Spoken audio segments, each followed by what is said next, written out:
This thing here, it does your blood pressure, it Thank does you. your blood ox, it does We're heart on. rate, it does everything. So, good morning, ladies and gentlemen, and welcome to the Board of Commissioners meeting of April 6, 2022. We'll stand. This morning, we'd like to do maybe a moment of silence for what's going on in the war in Ukraine, and I might do a quick invocation, and then we'll do the Pledge of Allegiance. So let's have a moment of silence, please.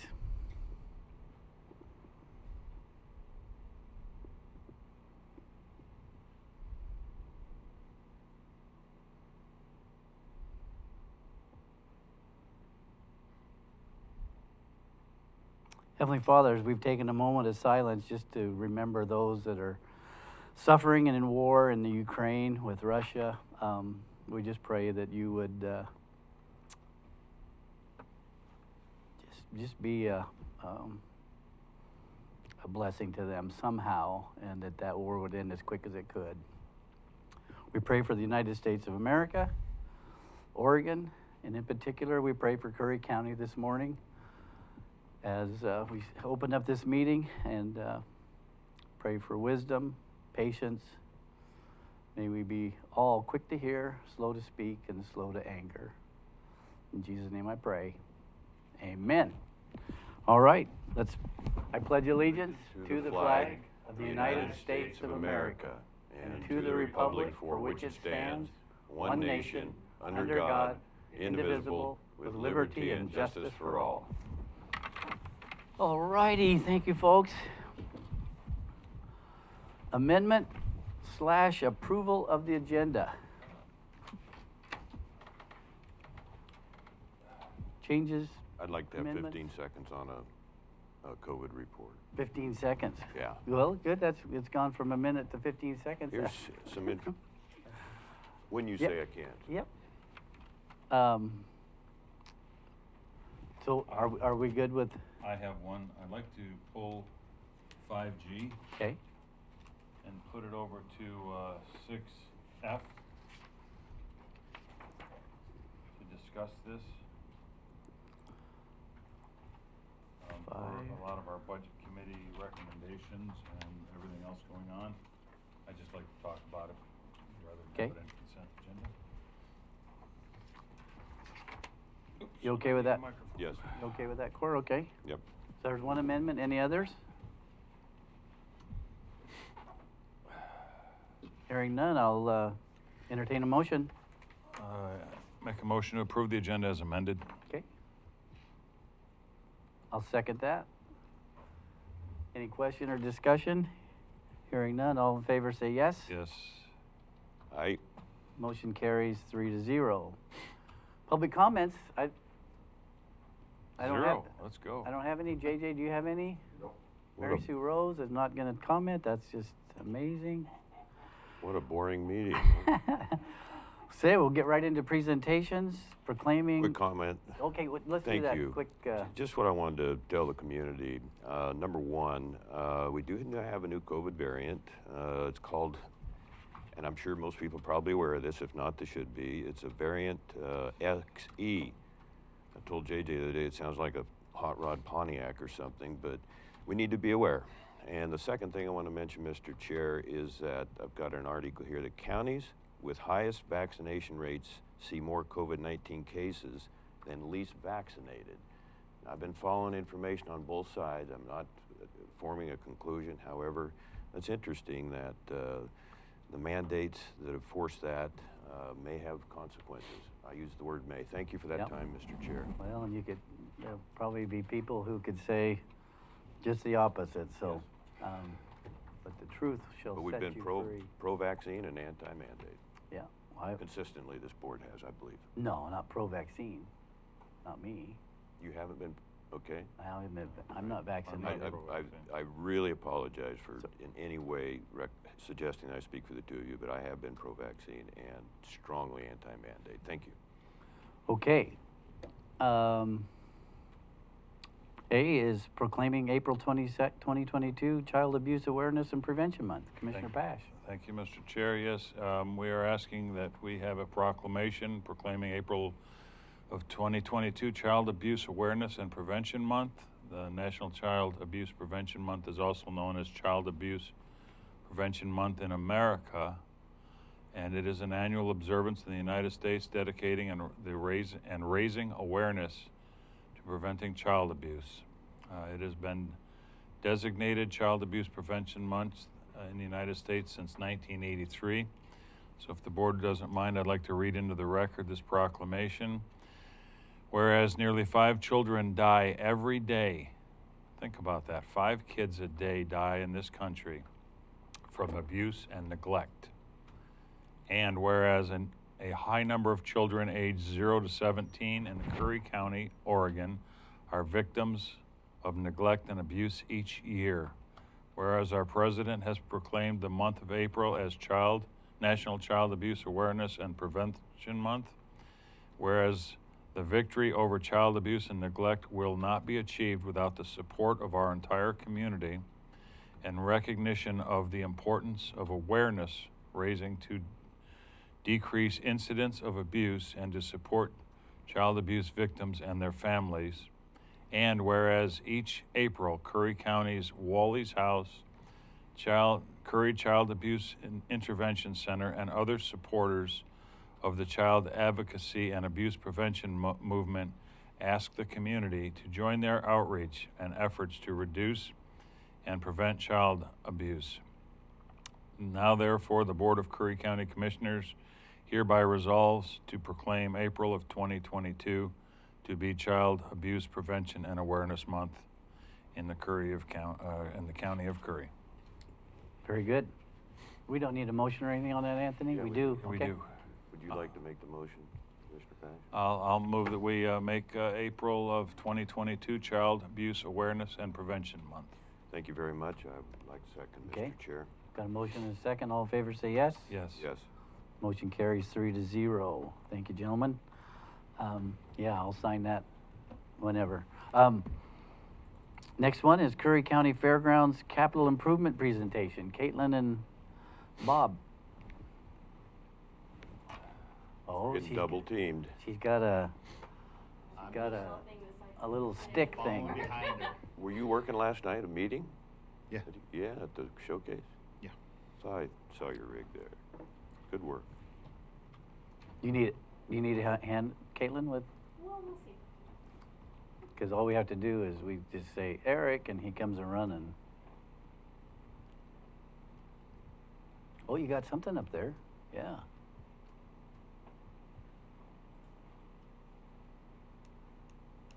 Uh-oh. I've seen that look before. There you go. And just hit the over arrow on the keyboard. You just click the next arrow or the down arrow and it'll work. Is the keyboard over there? No. No? Okay, they broke it the other day. Oh, Is there a mouse over there? There's a mouse here somewhere. Well, I Well. could probably just take that mouse. Yeah, there you go. Down for you. Yeah, thank you, because I'm little. I even have heels and I'm little, it's fine. Okay, perfect. Got it. Yeah, well, no, I'm Bob Chabante, and here with the Curry County Fair Board. And I'm Caitlin Coleman, manager of the Fairgrounds. Last week during the budget meetings, we told you that we were working on a presentation, and this is it. Just kind of an update on what we are working towards and where we're at, where we're going. So we've been talking about several different income stream options as we continue development at the fairgrounds and new events, new plans. We have a new fair board, we have new staff, so that means lots of new ideas and ways to put it together. Obviously, you all know that the COVID pandemic hit the fairgrounds pretty hard. We basically had to shut our doors for a year and a half and had next to no income. We had some rental income from Oregon State, and that was about it. We have lots of relationships and partnerships in the community that we're working on building and rebuilding, including new routes and new businesses. So different revenue stream plans from development include the RV park that we talked about, which will show you kind of a layout option coming up. And we have plans for a new office building that'll allow for additional year-round revenues. And then the convention center obviously is a little bit further down the line, but something that has potential for lots of revenue streams. Event ideas that we're working on include the stand-up comedy that we have going. We have one coming up here shortly. The beer and wine festivals have been almost handed over to us. The groups that were doing them before have decided that they can't continue doing them, and we are looking at stepping in to help put those back together. We've got seasonal bazaars going. We just had someone complete a spring one that went over very well. We're looking at bingo options, a spring festival, family game nights, galas and dinners. And then once the arena is up, more rodeo and equine events. So then we have been working on our master plan that has been in development for a long time. The redevelopment plan was finalized in 2020, and is a living document that grows as we develop and change too. So with our TLT revenues, this is county TLTs obviously. So it was started to be collected in the 1920 year, and this graphic over here shows what we have received in 1920, 2021, and then so far for 21-22. It is proving to be a key piece in helping with recovering on the delayed maintenance and the capital improvements that really need to happen to keep the fairgrounds alive. The Fair Board has worked on developed the master plan with the help of Crow Clay to show where our needs are and estimate some numbers and find the things that are going to help us support the needs of the facility as well as the community. And we're grateful to everyone that has helped recognize these needs and follow through with that for us. We have some estimated capital improvement costs for the projects that we have started and for other projects that need to be completed, and these numbers come from engineer estimates and the master plan documents that Crow Clay put together. We do recognize that numbers change due to economic factors, so these numbers will likely need updated when we get to that point. But currently we're looking for the arena second and third phases, convention center second and third phases, a new barn because we'll likely be moving it, finishing the dorm remodel so that it can be used for summer camps and things like that. And then the office building, we're looking at around $16 million. Yeah. And part of this is just kind of give you an idea where we're at on our current status and where we get these numbers are coming out of. Pictures really don't do justice. As I said, we invite everybody to come take a look to see what's going on. But currently we have the arena is everything, including the ground, is pretty much unusable. We actually managed to get restricted conditions to use the arena for the fair this year, so we can have a rodeo and concerts inside there to do that, unless it decides to rain, and then it will be shut down. The beach restrooms down there, basically they have no roof and they're unusable. The pavilion, which is the long building towards the ocean side of the thing, also have the roof on the southwest is starting to come apart, and we also have flooding issues when it rains. So it floods in there, and we actually use that as an income stream for storage. So people don't want to store things in a lake, and even though it's inside pool. You can store boats. Yeah, you can store boats. You just make sure you have the Boat plug storage. in them. That's all it is. So we could. It's not that deep. It's mostly getting into the entryways around the edges. So if you want to get in and do stuff, do some work, walk in, it makes it really miserable to do, and it's not proper. Yes. So the stables, all the stalls needed repairs. Electrical needed repairs. The outdoor paddocks had no drainage and they were full of muck. So the horses were standing in 6-inch deep of muck inside it, which people don't like to do it. And the fencing needed major repairs. The dorms, I don't know if you're familiar with the dorms, but doors we use a lot during fire season. We had the seasonal firefighters come in and use it. Basically, they were unusable, not be able to rent. So we're currently fixing those to get them ready for doing fire season, be prepared. Dosha, our main building, we need a new ADA elevator inside there. The one in there takes a half an hour to get from the floor to the top. It also lacks space that we can do these future projects where do convention centers and large meetings, because they require breakout rooms and doing that. And we've actually lost a couple of major events because we didn't have those facilities available. The kitchen needs to be redone for commercial use. It's set up decades ago. For doing that, it's fine, but we're changing it to stainless. And our walk-in they have for refrigeration does not work. And we're actually getting somebody in there to fix it. We have everything falling apart, so we're taking care of that. The old office, we have the roof and walls are deteriorating. It says the water is coming up through the floor on the west half, so another indoor pool that we have there. So when it rains, so basically it's unusable, and we're just band-aiding it along until we get ready to go there. And in an effort to avoid that, we moved over to the current office over to the other building over where the Forestry building, and now we have intermittent water and sewer leaks that come inside the floors when we go in there. So it's an exciting run, and do that. And then basically the grounds has water leaks everywhere. We've managed with the crews to cut down our water bill from $2,000 a month to $600 a month. We found some water leaks, but we still have a bunch more, so we're still working on getting out of that. And part of our water to the property is shut off to keep it at that rate right now. We still have to identify leaks that are going to the barn, which will have to get turned back on. Yeah, so we got that. Your shut-off valves, when you replace them, Yeah, ball valves, not gate valves. 20 Yeah. years from now, they'll be saying Yeah. how we're finding a whole bunch of them.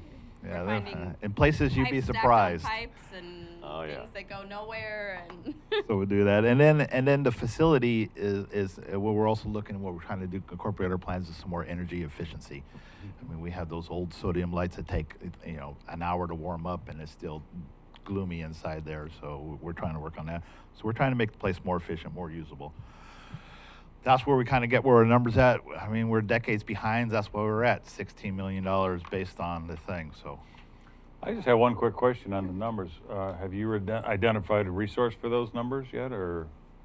not yet. We Okay. have interest in some major sponsorships from a couple private or corporate companies, but as of yet, it's still unfunded.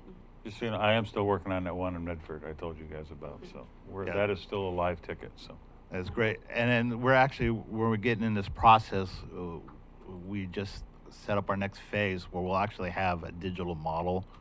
Now we'll have something to present to that there so we can start moving that. Center. And if we can attract any other grants that we can get done, Yes, do obviously. that. I just registered for the grant training, and so hopefully that'll be able to be a good resource for myself as well as meeting people that can do and apply for grants as well.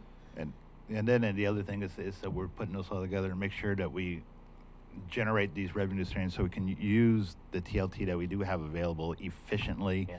and responsibly. That's what this is. We're not just doing on a little, a paint job here or a little thing there that's not really going to help. We're kind of holding it so we can get these big projects, because these big projects, when you get done developing, they're going to need the money now to get it done. And the whole big important part of this thing is that we understand that where we're at currently, everybody is in this county, but we also need to look what we're going to be ready for down the road so it doesn't come again. So when we do cure our problems now, they don't reappear 10 years down the road. And Bob mentioned energy efficiency and some of that green stuff. So another thing that we have recently been talking about is, if you look, there's a whole lot of roof space that will be available, and we're considering solar on the top of buildings to generate power for ourselves as well as sell back to the electric company. Okay. So obviously one of the things that we're working on now is the arena remodel. We've talked about that a couple of times. There's the ability to do a whole bunch of different events there once it's completed. Rodeos, sportsman shows, concerts, equipment expos, all sorts of things there. And then this is the RV park development for the new revenue stream. And this is the plan that is currently proposed that our board chose as their favorite of the ones that were given. You'll see 101 running over here, and then the beach over here. So this is the road that goes down around the back of the property. And this right here is where the horse barn currently sits. So what we're looking at is maximizing the use of this piece of the property to do pull-throughs and large back-end spaces. And then we are looking at moving the horse barn either to between the buildings or off the end, or potentially over to this space here that doesn't have enough room for full spaces. We also are considering using this for horse tourism, horse camping, like Cape Blanco, putting up some primitive spaces and paddocks for the people traveling with horses. So we have done some research and have a projected annual income of around $287,000 a year, based on comparable rates from other local RV parks and the occupancy rates that come from the city for the last 4 to 5 years. How many sites, Caitlin? 36, I believe. 36? Yes. And part of that also that we're looking at is to work in a way we're also going to try to get to horse sites as well. Yeah, so yeah, it was be down inside there, do that. We'll have some horse locations, some stalls, temporary stalls, and things that we can use for that. And then here's just kind of where those number breakdowns are to show, you know, the occupancy rates throughout the different months and kind of what that looks like. And then showing our current estimated cost for the RV park was right around 1.5, which shows that we'll be replacing that in about a 5-year return, which is not bad. Okay. And so then, as you know, we've talked about the convention center, and we've just approved phase 1, so we don't have any of the drawings for it yet. But part of phase 1 of that plan is to talk about what we want the aesthetic of the grounds to feel like, what we want the overall theme for the fairgrounds to encompass, and this kind of gives some ideas of the feel that we want to have. We want those beach coastal feels that we're pulling from the logo, sort of an industrial farmhouse, because we are in a fairgrounds, we're an agricultural based. And so we want to bring in those natural elements of the wood, the stone, some black steel, some galvanized metal. We want it to be big and grand and welcoming, and then having the floral and landscaping, the greens and the blues to kind of pull it all together. So that's kind of the feel that we are aiming for as we work on the development when you're driving down 101 and see the new convention center Okay. to catch right. Great. Yeah, I just want to make sure now that we're getting to this point where we can present, you'll probably see more of us up here. That way we let you and let the public know what these funds are actually being used for. It's an investment in the community. It's going to be an investment in our economy when we got these things done. As I said, as I mentioned before, we had one movie theater here 1 month, brought in nearly $1 million to Curry County. If we can get one a year, throw in a couple of conventions, so it's going to show the value of the return on the convention center and the fairgrounds. So, thank you. Thank you. Question? Yeah. Instead of having this fair going on at the very same time as Coos County Fair, offsetting them so that people could go from one fair to the next. That's how it was last year. Last year they were the week before, and then ours, and then Del Norte, and it worked out really well. The problem is that the fair dates for each county aren't set, and they have to change based on, for example, this year Coos had to change back to our same dates because they couldn't get a carnival any other weekend. And so they had to move to accommodate their needs for their fair. And so it is a moving target. We're hopeful that we can continue those relationships with them. We have it set with Del Norte where we're always going to be the weekend before them. Part of that is because we share the same carnival. So they come here and then they go there. And we're working on developing those relationships with Coos, and Klamath is the weekend after us also, so that we can continue that exact thing, to be able for the vendors, for the community to be able to participate and attend in both. And that carnival was a challenge. It took us 5 different vendors to get a carnival finally to work that out. And actually it worked out pretty good for us because this is going to be larger than it's been for quite a while. So Yeah, when we'll we get have that details, we'll bring that up. Few more rides and new stuff. So So last year was standard, but this year Mhm. is this year is unfortunately the same as Coos. many exhibitors that would love to be at both. Yeah. both inside. Yeah, it's hard, and we hope that as things stabilize a little bit from the repercussions of COVID and the businesses, we had several carnivals have completely shut down. Some have completely moved the way they travel and where they go, and so there's a lot of fairs in Oregon this year that were desperate for fairs, and some of them didn't get, or desperate for carnivals, and some of them didn't get one. So unfortunately, Coos had to make the choice to what they could do to get their carnival, and that ended up just being on our weekend. So hopefully in the future we'll be able to get it back and keep everybody in a row, because it is a positive thing for a lot of people. Over on time. Court had a question. Well, just Coos County did try really hard, and I really appreciate that you Yeah, worked with them. Yeah, and, they, you know, we all have to do what we can. We were looking at having to move dates because, as Bob said, we went through 5 different, you know, tried 5 different carnivals before we could finally get one. But now we have one in place. We're gonna get some more rides. We're gonna have different rides than we've had for a while, and we've got a 5-year contract in place with them. So. Would that be a big enough company to satisfy the Coos County needs if they rotated next year? Possibly. Might be an approach. It Yeah. sounds like that's what we need to get is Yes. Coos, Curry, Keep everybody Del Norte. together. He Yeah. doesn't Well, want- it's actually works out with our rodeo. It's the same thing. That's why we're having our rodeo on the that's Thursday why we do night, Thursdays, so is they 'cause can they make go it to to Coos Coos. on the weekend. So. Thanks, guys. Yep. Thank you. Well, we got some time constraints on the other 2 presentations, Well, so. we have Mr. Spears here. We have Mr. Spear here, so we don't have a time constraint. You must be Gregory Spear. I am. Step on up, bud. And, yeah, good to have you. Yeah, thanks for having me. Says you're here, you're gonna give us $5 million this morning just for the fairgrounds. Is that what, is that? No, for the portico. You're my new best You're friend. You were eavesdropping You're there. Good Caitlin's job. best friend. Welcome, sir. This is Court's deal, so I'll let him introduce you and. Thank you. It's great to have you here. You didn't even offer to virtual in. You made the time, took the time to come here, and you sent some great photos. We have those, I think. JJ, do we have those 2 photos? Or his thumb drive? Presentation. Yeah, there's a PowerPoint. Or- I put it, whatever you sent me is up on there. Okay.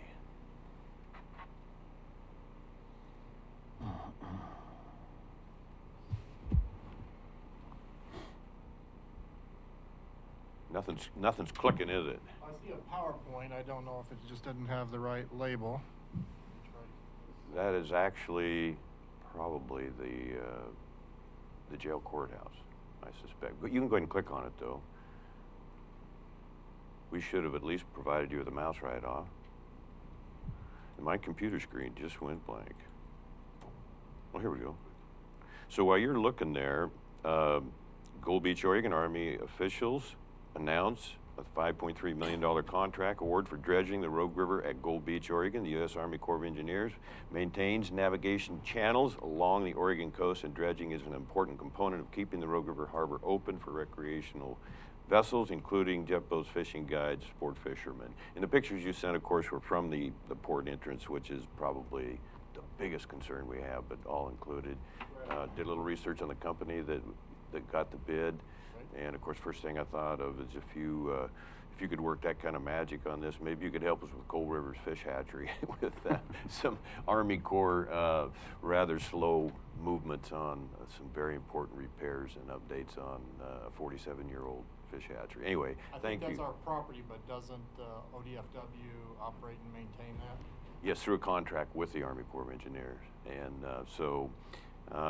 but we're making some good progress with Senator Merkley on that. And so it's all about fish recovery, putting them back in the rivers and the ocean. So. I have a good end, so I'll talk that one up. My Oh, wife you never runs should have the said whole- that. Your phone's going to ring off the hook now. My wife runs the Marine program for the whole state, so she takes Oh, my care goodness. of some of that for ODFW, so.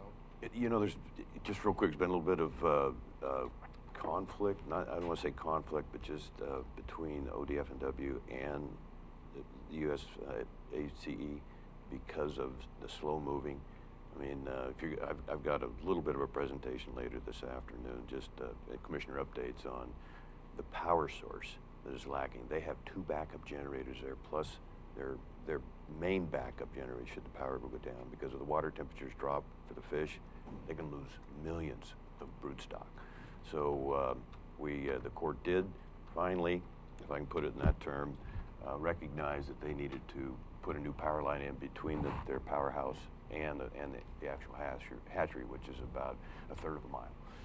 So we've been pushing really hard on that. So I'll mention, she takes care of everything marine, not inland, but, I'll I'm sure mention her voice will be welcome. Thank you again. You guys got it covered. You got the ocean, the mouths of the rivers, and she's got the Yeah, they're about 100 miles apart probably or something like that. Yeah, we're a strictly marine family. Yeah.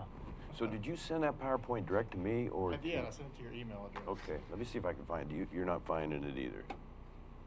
We could take a break now and we could get this settled because I sure feel like we dropped the ball for you there. Was it just those couple pictures, Mr. Spear? Or? It was that and some facts and some, I could probably just use Google Earth and explain it to you if you Yeah. can find the presentation. Here, maybe I can even plug in there. I bet you I can get it to JJ here in a minute.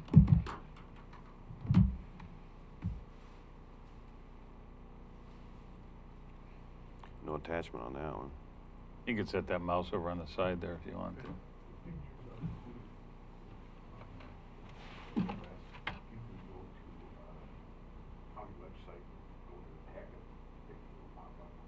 Can you do that possibly? Well, we need that mouse, I think. Thanks. Use mouse here.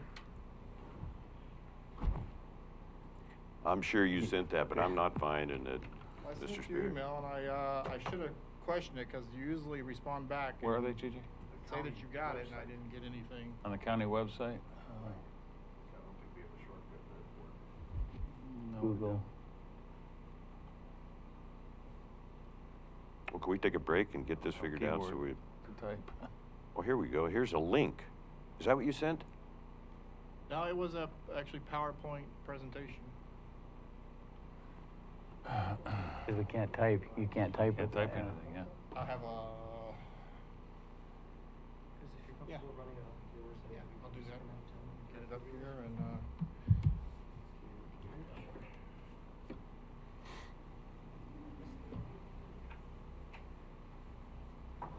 Stretch all the way here.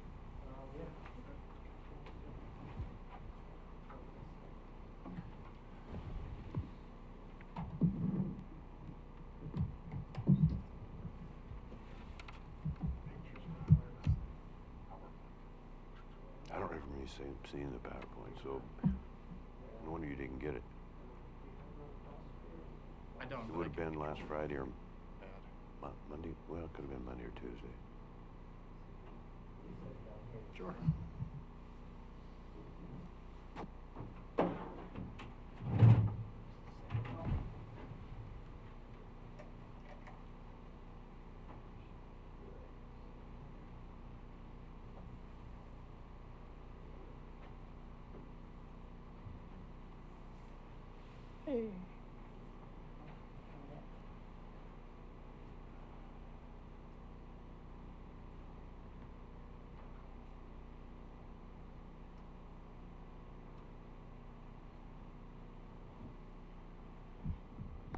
All right, so let's try that. It's good.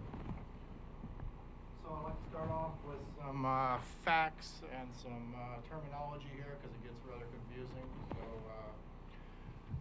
this, if you can see this, we call this the entrance channel, which goes all the way there to that dog leg there. And for, if you can't see that, that's right there. Then we have the boat basin access channel, which dog legs off here and goes into the actual boat basin.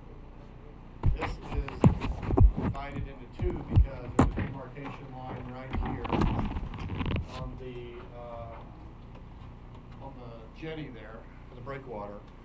Everything inside that towards the boat basin is contaminated material. It has to be put in upland disposal site. Everything in the river and out to the entrance can be ocean disposed. So there is a demarcation line between the boat basin access here. This is the Coast Guard access channel, which we're not responsible for, but we usually maintain for the Coast Guard. And this is the area, the gravel bar, and we also call the advanced maintenance areas where all the gravel is. So that it'll be important when we talk about areas here. So just some facts on the Rogue. Our in-water work window is from 1 June to 31 October. That is our NOAA BIOP, and that's the only time that we can dredge on the river. And that's followed by the boat basin access and advanced maintenance area. So some different dates that we have to, bookends that we have to stick between. We cannot deviate from that. Dredge depths, at the entrance, we dredge it down to 13, and we have an advanced maintenance buffer of 4 feet, and then we can over dig by 3 feet. But the authorized depth is 13 feet. Boat basin access is 10, with advanced maintenance of 2 feet, and then an over depth digging of 3. Advanced maintenance area, we can dig that down to 8, and then we go down 2. Our dredge frequency, we usually dredge the entrance there. With the Equina, we hope to get to it yearly. Equina can't get, because of depth, can't get anywhere in here, so we have to do that with a contract. Boat basin access, we try to do that every 5 years. And advanced maintenance area is a one-time thing that we got permission for. Annual dredge volumes. Excuse me, would you mind repeating that last part, please? The advanced maintenance area is a Yes. one-time dig, which we had to get special permission for. Who's the authorization in that? There is no authorization. We had to write up a white paper and show that there was advantages of digging that to the federal channel. And it had to go through NOAA, it had to go through Boy. State of Oregon approval, had to go to ODEQ. So there was a lot of environmental work that went into that. Thank you very much. We're hoping it lasts at least no less than 10 years once we dig it. So 10 years we may come back, but right now it's a one-time thing. Annual dredge volumes, the 10-year average is about 50K a year, which we do from the entrance channel. And that is even including the FY13 and 20 where we weren't able to dig it all. We weren't able to safely get the Equina in. So with those facts, we did solicit this year. That is the solicitation number. We did award on the 14th of March to American Construction in the amount of $5.32 million for the work. Notice to proceed will be the 22nd of April. That's when we'll get more definitive schedule. I have a tentative schedule I'll show you in just a minute. And the project starts 1 June. Everybody is on board for that being the start date. When 5.32 million will include mob and demob to get here and to leave to the next project, which is the major cost. We'll be doing the rogue entrance, one part for 30,000 cubic yards. Then the second part of the entrance will be doing 40,000 cubic yards. Boat basin access all the way up to that demarcation line I showed you will be 75,000 cubic yard. And we're planning on the gravel bar advanced maintenance area being about 175,000 cubic yards of material. And then part of this contract, which bid us last year that we couldn't get the Equina in, we made the contractor responsible for keeping the entrance open to 10 feet throughout the project. Okay. And we'll be paying them by scow load, but it should be in the contract. So we won't have to light load this year. They will keep it open to depth so that they can get full loads in and out. So this is with a big excavator or? That's with a big clamshell dredge. Okay, a big, And no more excavators. okay. Yeah, no more excavators. No more So excavators. a am I crane right? with it, okay, yeah. That's what the company was supposed to show up with last year, was a Well, they clamshell did. dredge, and it Oh. broke right Oh, before I they came up gotcha. here. Yeah. And so they scrambled to get a solution and came up with that long reach excavator And it didn't, And then they weren't fully, with a 3 cubic yard bucket. yeah, they weren't fully transparent on what actually happened either. Yeah. I can't say anything too Okay. bad. well, if we can't say anything nice, we won't say anything at all. Exactly, I'll so. just keep Greg, my mouth shut. If I could ask you a couple of questions, since we're right here though, was it you I spoke to last year? Yeah. Okay, because you had also talked about you're bringing 2 in, correct? Dredges, you were gonna have one smaller dredge come in first and clear for the Equina to be able to get into the mouth of the river? Correct, yes, Okay. but we just decided to let the contractor do the whole thing and not risk the Equina being able to come in or out. Okay, and I remember last year we also spoke that you were gonna try and get in middle of May-ish kind of a thing, get a special, I think that was a thing you were asking or mentioned a minute ago, getting a special permission to be able to come in a couple of weeks early because the river drops so fast. Right, but we had to stay within the in-water work window, which starts 1 June, Okay. and that's the earliest they were able to get here. And as you'll see the schedule, I think it's all gonna work out fine starting the 1st of June. Okay. All right, thanks. Any more questions? So real quick, So the equipment is not gonna come, it's all gonna be done with this big clamshell and, Correct. okay, all right. We tell them what to do, and they get to prescribe what equipment that they Okay, want to use. all right. But we did mandate that they keep equipment here that is capable of keeping the entrance open. So there may be two, but they will have one here on site all times, so that if weather gets rough, they should still be able to keep the entrance open. Okay, This is the tentative schedule. So River Mile minus 35 to 00. They're going to do in the first couple weeks of June. Then they're going to just be moving on up the entrance channel. Those are the dates with the river miles. They will then be moving into the boat basin access channel and then on to the gravel bar. And some of that, if they finish early, they may take a few days off for a crew rest. But as you can see, we plan on finishing by 8/24. So that should be plenty of time before the weather turns bad and moves in. So I think that they do have enough time starting June 1st. Okay. This will be probably tightened up a little bit when they are given a notice to proceed. They will fine tune this and we'll have more details, which I'll send, but this is what they're telling us they can do so far.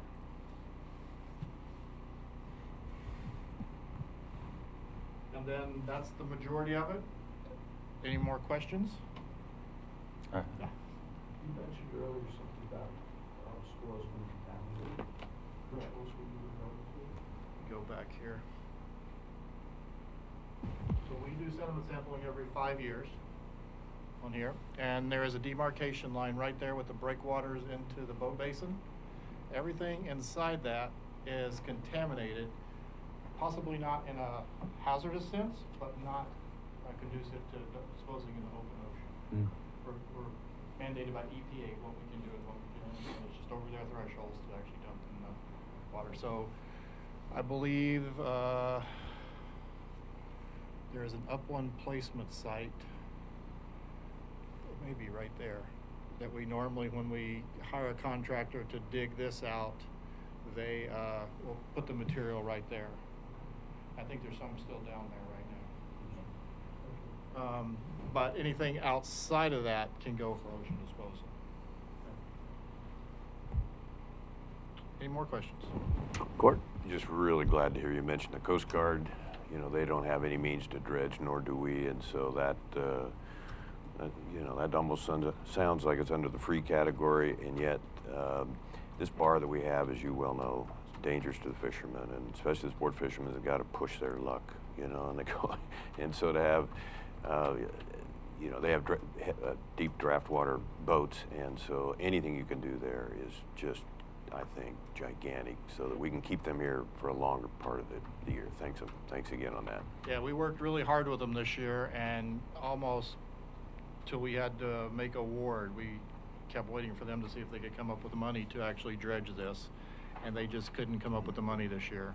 So they want to, this is my understanding anyway, they want to rebuild the pier there, dredge that so they can run their 47-foot boat out of there. Right now, until we get this dredged, they're only going to be able to launch their trailer bowl 27-foot boat Yeah. out this year.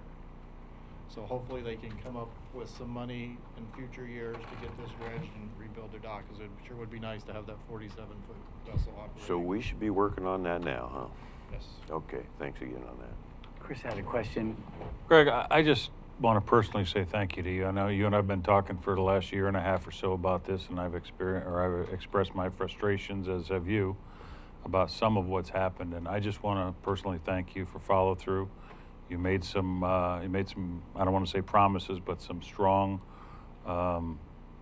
words to me last year that you would make sure this got done, and you followed through.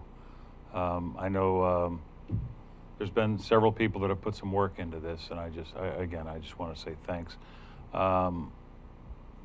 You also told me at one point that you had the plans to the wall on your desk as we were talking one day, and I was wondering if anything might be in the future to look to find the funding to rebuild that wall out, the jetty wall, like was originally planned. That is next, yes. So we got funding this year to So let me drop back a little bit. So I take care of the whole Oregon coast, all the way from the mouth of the Columbia, all the way down to Jetco, the California border. So every port in between there. I live in Seal Rock. I take the coast pretty seriously because I know about the economics that the ports supply and how it's a lifeline to some of the communities here. So thank you for that, but I do take my job seriously and want to make sure all these ports stay open. We just received funding to get the North Jetty and South Jetty in Tillamook repaired. That'll be ongoing this summer. North Jetty is currently being worked on. We received the funds to do Coos Bay North Jetty, and the next one in line is Coquille. So Coquille North and South and the pile dikes is in the works to make a maintenance report so that we can start getting funding for the repairs. So that's in the hopper to repair. The next one on the list is Rogue. So after we get Coquille through, get it in plans and specs, and award it, we'll be starting to come down for Rogue. Good. It is the next in line, and unfortunately, we haven't received the money to maintain these like we should, but hopefully we're catching up now. Okay. We were talking about extending that though as well, and that is Out to authorize, yeah, link. Perfect. That's Wonderful. what we'll shoot for. Thank you. Yeah. How about the Chetco this year? Is it any dredging? Yeah, Chetco will be happening as normal, and that'll be Okay. done with the Yaquina. Yaquina, okay. Yeah. The way that it happens is we try to get Chetco and Rogue in the very beginning of the year before it infills. Okay, yeah. Like it did last year. And we bounce back between the two as weather allows. The openings to the entrances are different directions, so we can work in different weather, and they usually bounce each other off. So that's sometimes why you see maybe the Yaquina here for a day or two, and then it just disappears. We go down to Chetco and dredge there, wait for the weather to change, and then come up here and keep bouncing back and forth until we get the two. And if it gets too bad, we'll run up to Coos Bay and dredge there. It's a big shell game. You got a system. Thank you, sir. Thank Sure. you. Just one more Court- quick thing. Court's got a question. Oh, just we've been doing a lot of sonar work, basically from the bridge. As far as you want to go out in the wintertime with a jet boat towards the port entrance there, and we haven't done anything for the last year, but we need to get you that information too, just to have on file. It's from River Docks, and it's a sedimentary study that was done by David Brocksmith, $500,000, and so we're still working with watersheds. It's primarily for a salmon and trout recovery program on the within the saltwater, the estuary. So I kind of feel bad because I haven't or we haven't sent that information to you. So I think it'd be something you will want to have handy possibly at some point there. Yeah, Thanks I'd like to again. have that. I like to keep all the current information.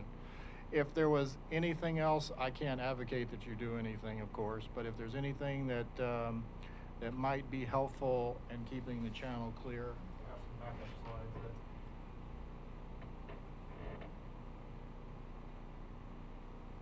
We had gravel companies that used to mine up here. Working with them to possibly get their permits so that they could start mining again would be very helpful. Yeah.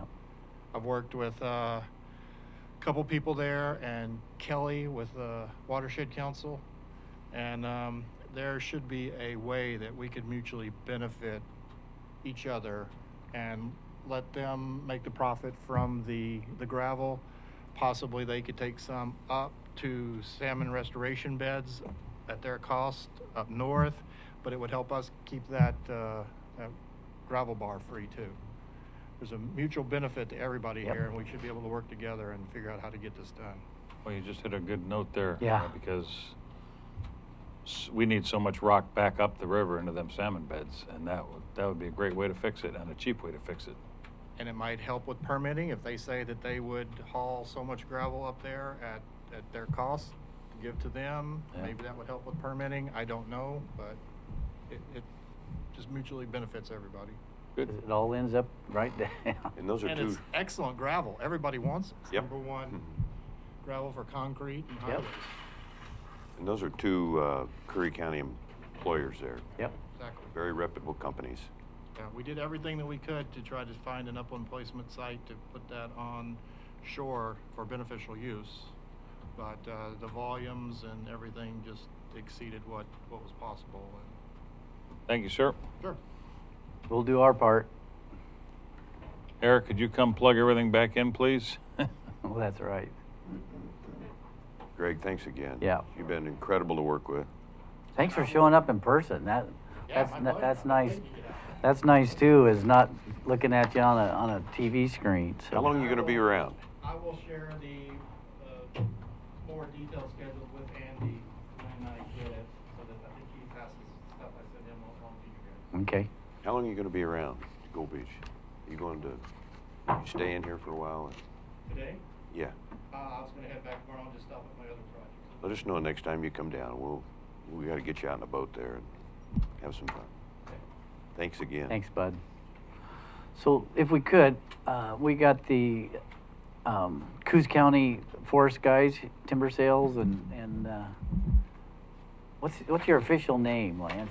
My official name is like the Coos County Forest. Coos County Forester. There you go. At large and in charge. At large. So,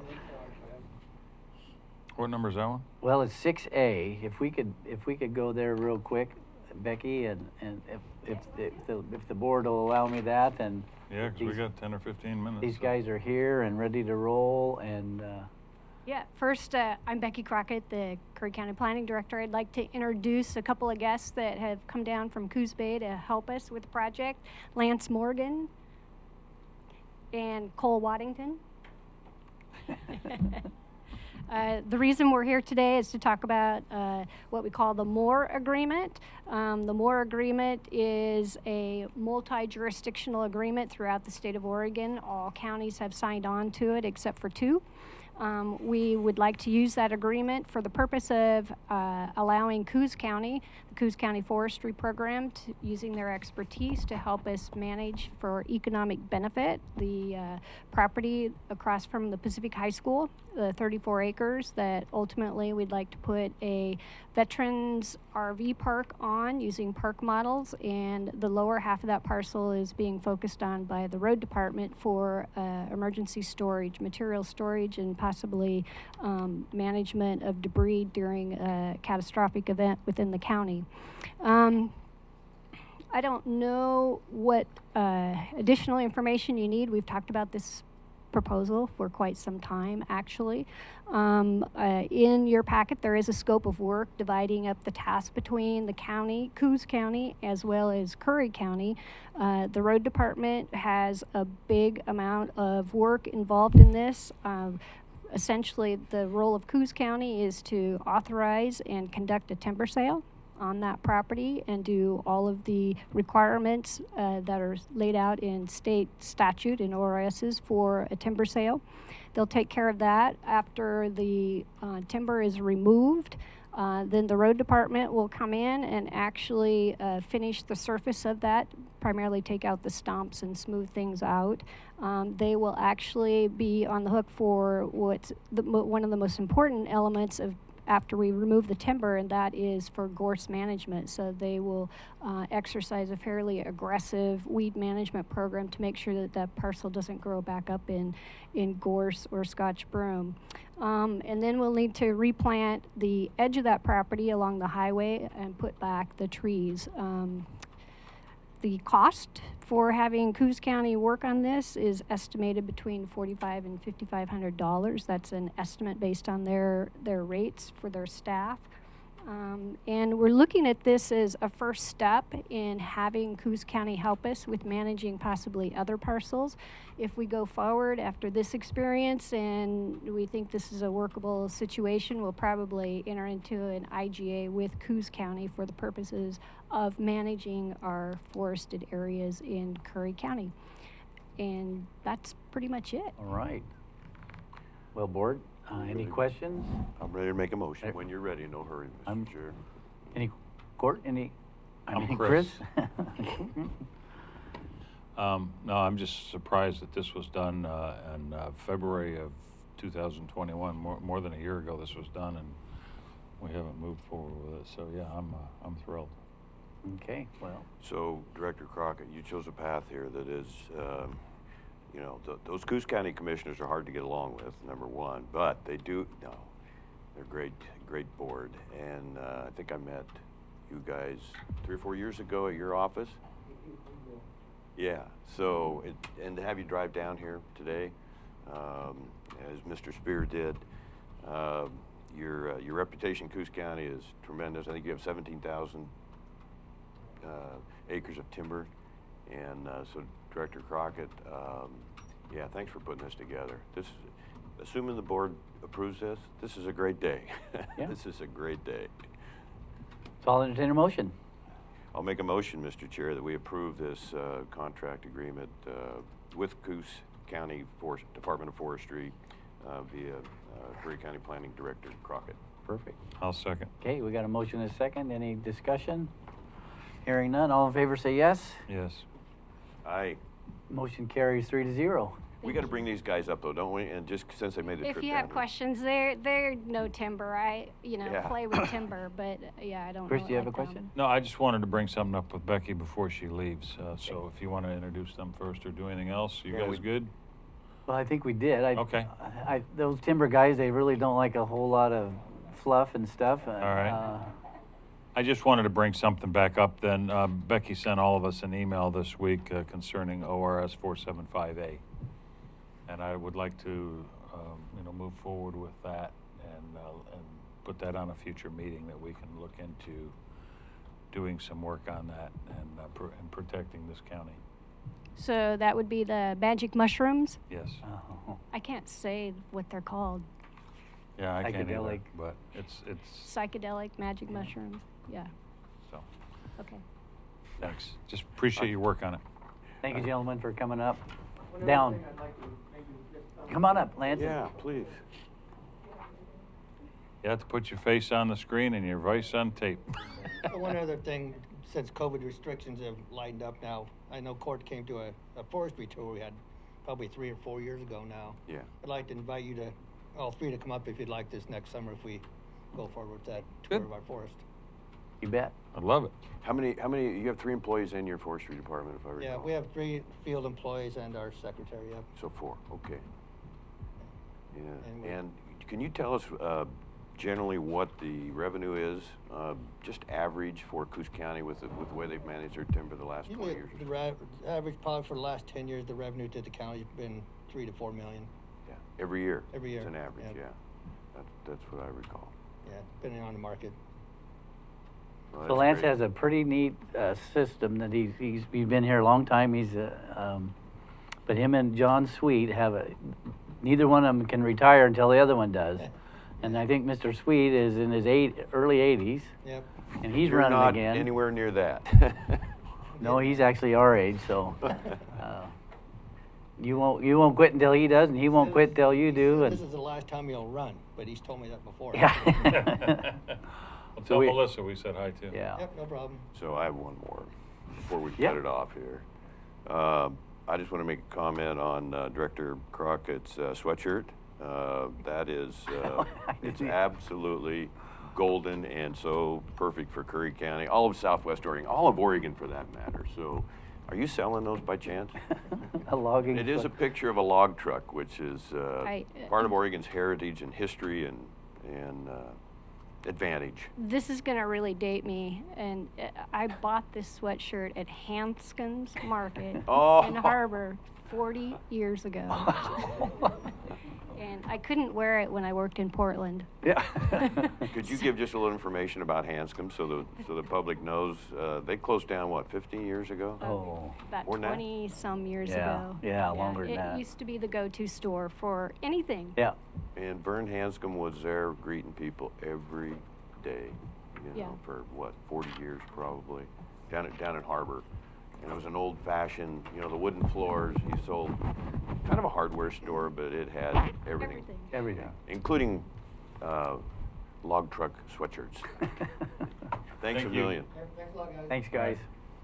Tell the commissioners we really appreciate you driving down here. Good to see you.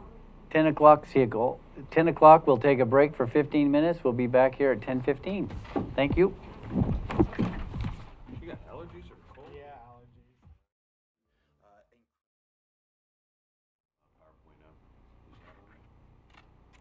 You're on, Mr. Chair.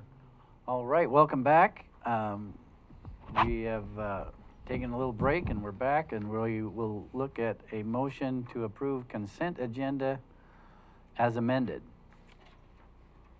Well, we're gonna pull 6 off, so I will make a motion Yep. to approve consent agenda as amended without G. Second. Okay, it's been moved and seconded. All in favor say yes. Yes. Yes. Motion carries 3-0.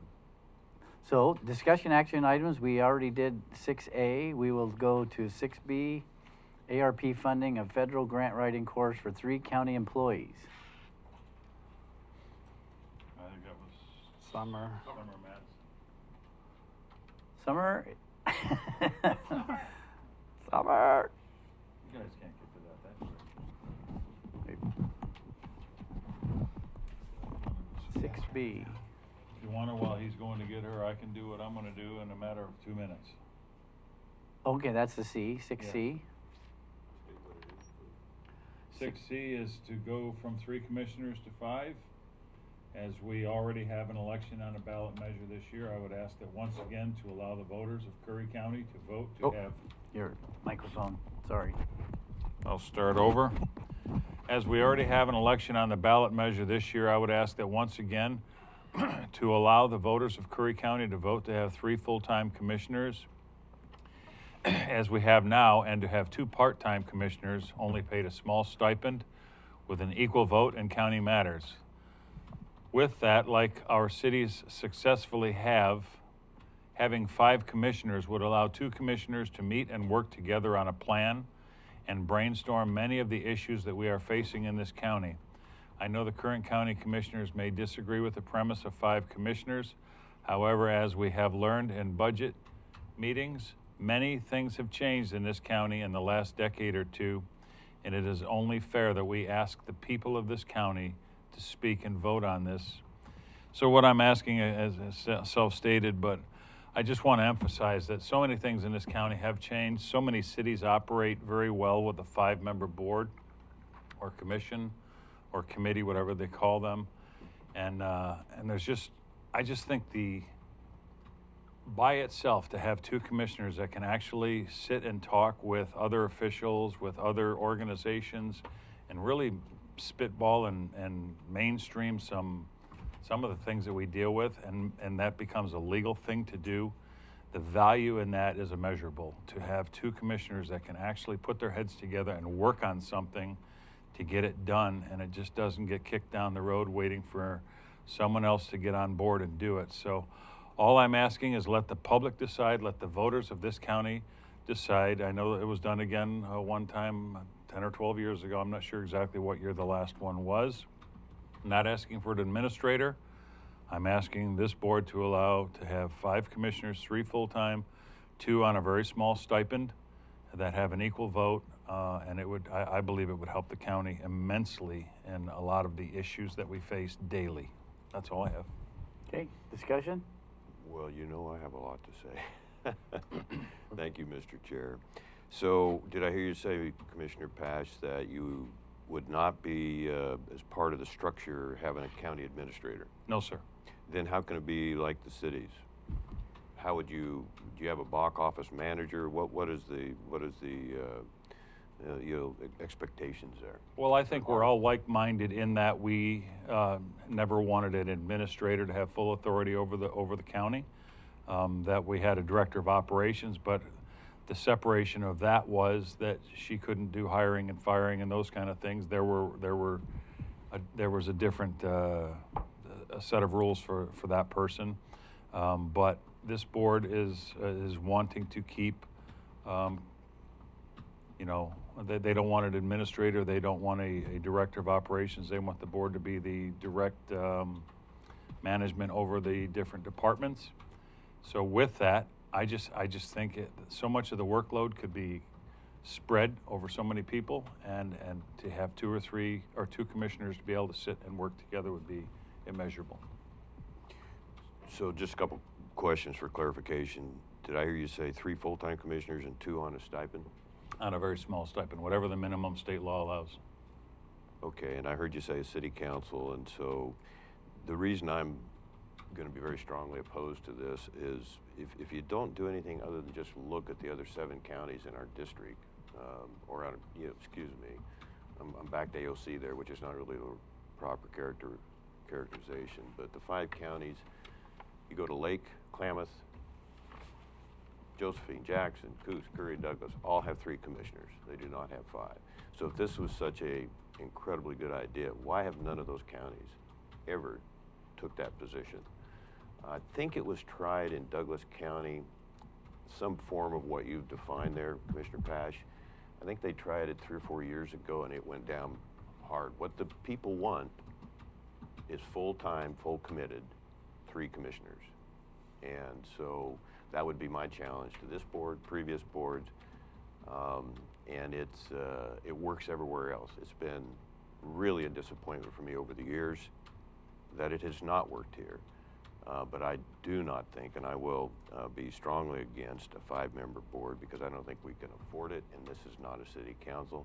By the way, the years that you're referring to were 2008 and 2014, and again, that went down by quite a wide margin. So the answer is not putting anything or something on the ballot. The answer is very dedicated, very determined, non-politicization, production, and very, very efficient board. And that's what the other counties do. I'm familiar with all of them rather closely, and they all work very, very well together. So appreciate you bringing this up, but I do not think it's an answer for Curry County. So that's all I have. Thank you, Mr. Chair. And I kind of agree with Cord in that aspect. I'm not a home rule guy. I voted against the any home rule of Curry County. So, but it's a good discussion. The only thing I would add, if I may, Yeah. You can start off with the notion that you don't need a county administrator or even a director of operations. But if you get a board that doesn't want to be full-time, then they start looking to find somebody that can do the work. And I have so much data, records, files showing what happened to this county and the thousands of dollars that was wasted. 4 different director of operations or county managers in less than 4 years. 4. And the amount of money we spent, the hard feelings that developed, the lack of production, again, the politicization of so much of this county, that's why I've had to stand strong against it. That's why I'll stand really strong against this, because unelected bureaucrats, we see it at all levels of government, state and federal, and they have authority and they take liberties, and the elected people have to fight to be heard, and yet they are the ones that are accountable. That's all. Thank you. Yeah, and I don't think that was part of the discussion. I mean, that was what you said earlier was no county administrator. No county administrator. No. I agree there too with Cord as far as 4 in 4 years. That doesn't sound like a good working thing, but I'm just, all my thing is that we do work for the people. And we've seen so many changes in this county as our budget committee has identified. The county's changing. Our special districts, the use of these districts, I believe, is changing. And I think we have a lot of support for that. And so my whole thing is we do work for the citizens of this county. It wouldn't cost the county, I don't believe it would cost the county a cent to add one more line on the ballot in November saying, would you or would you not want a 5-commissioner board and line it out 3 full-time to, the question and let the people of this county vote on it. And my rebuttal to that is I would like to know maybe from county council's point of view, and maybe we table this for another discussion, what that entails as far as legally, or so does that question make any sense, Anthony? And it wouldn't be that great of a burden to put together the language and stuff, but we just have to work with the clerk's office to get that submitted. So let's maybe bring this back at another meeting, and with that, what that looks like after you get a hold of the clerk. And I've already spoken to the clerk's office about this and asked them, and they said, of course, the ballot this year is going to be about $30,000 to the county, but that's something we have to have because we're having a new commissioner. We're having an election, right. And what I gathered, and I'm not saying this is fact, but what I gathered from the conversation that I had with Ms. Denny was that it wouldn't be an additional burden or expense to the county because they have We to got do a the ballot ballot, yep. anyway. It would just be one more question that's on the ballot. Yes, well, Nancy Sue, go ahead, come up to the, You said I needed to give a public comment. yeah, yeah. So I think it should go on the ballot because people in Curry County, since I've been coming to the Board of Commissioners meetings, people in the county have become more involved and interested in what you guys are doing. And so I think putting it on the ballot and letting the people decide, even if two of you are against it and one of you is for it, I think it should go to the voters to decide. Thank you for your comment. A renewed interest, yeah, we have a big crowd here today. So, I mean, So it's, That's not a bad thing. and if you look at the video at the end of this, there may be 40 people that watch this video. 40? I mean, it varies. So if we could stay on target here, can we ask council to look into this, what it would, the work it would entail, and bring it back for the next meeting? Yeah, I'm in favor of that. Okay. I'll just oppose that because he's already got enough important stuff on his desk that's nipping at his tails all the If time. you'd like me to do so- the work, I will contact the clerk's office and get a definitive number from them and exactly what it would take. I will take Yeah. that off of I'll you. come in and work with you and we can Okay. figure it out. I'll get an exact number on what it'll take to do it and how hard it will be and how many hours we would have to spend, and I'll do the work. I'll bring Okay. it back in 2 weeks. Thank So, you.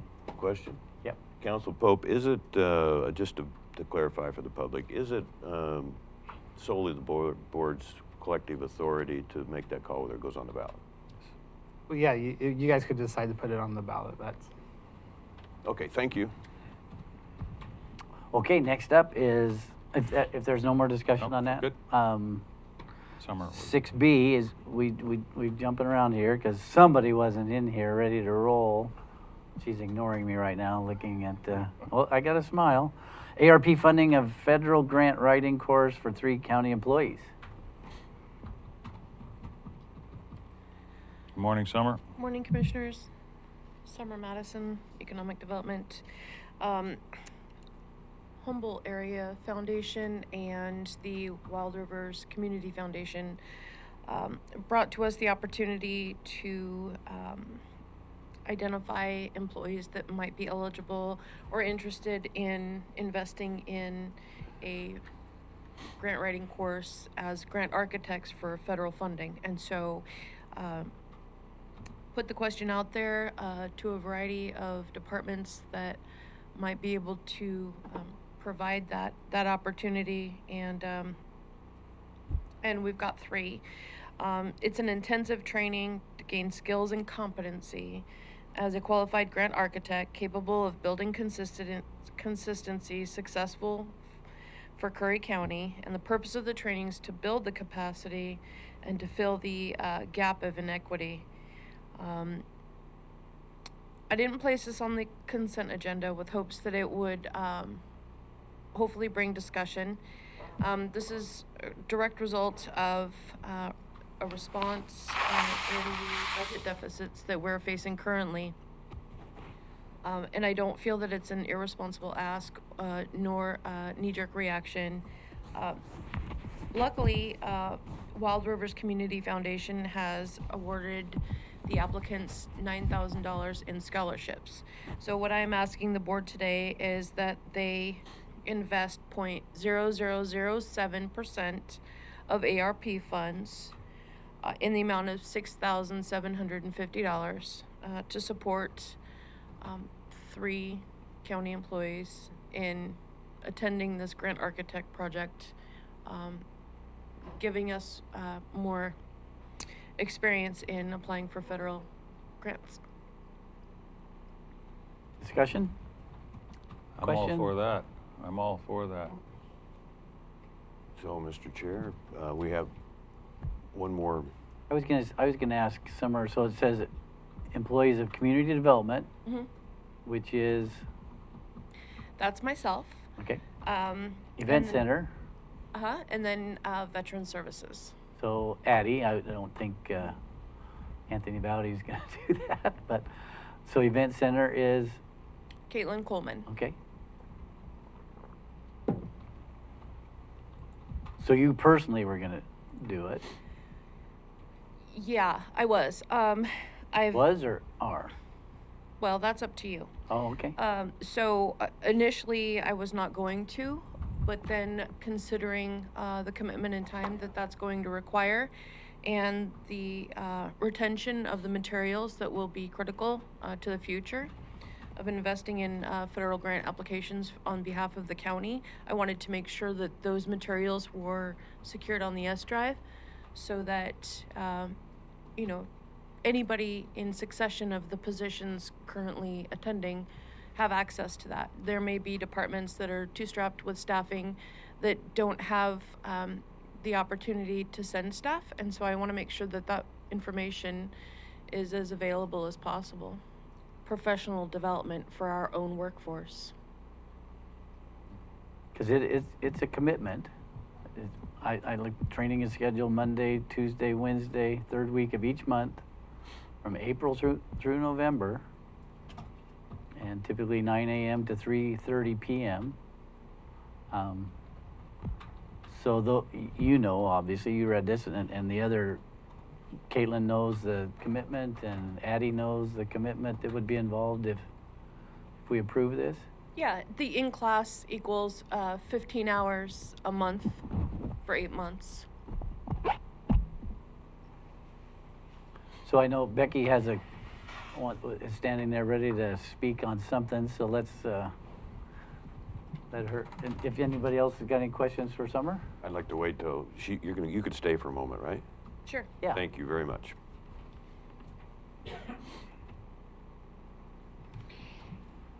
Okay, first of all, I'm going to say you'll have to forgive me because I'm going to sound kind of contradictory in my comments here today. And the first thing, I really appreciate both Commissioner Boyce and Summer Matson to coordinate this opportunity with Wild Rivers. It should be an excellent course, 3 days a week for 8 months. It's 192 hours of training. That's a fairly significant time commitment.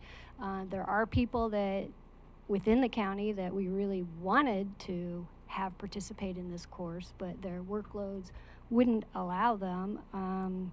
We desperately need talent and expertise in this area to be effective. But I have reservations unless the board's ready to commit for a full-time position for grant funding.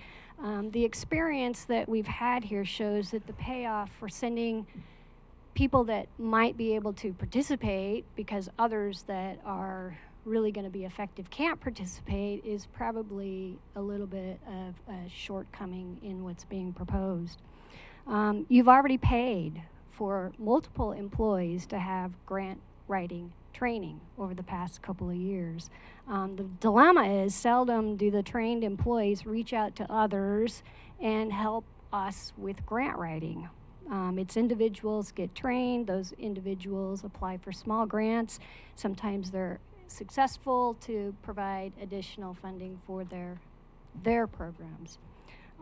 It would be good for the county to really invest resources for the big pools of federal money that are available and we can be successful at getting. But those are in the areas of public safety, transportation, and housing. That's where the money is. That's where the big bucks are. That's where the money is that we desperately need. So that's not being proposed here today. So I don't know, taking ARP money for individual programs to train people up that are going to focus on their individual programs and not on the big picture, I think is a little bit counterproductive, especially when it is 192 hours of a person's time.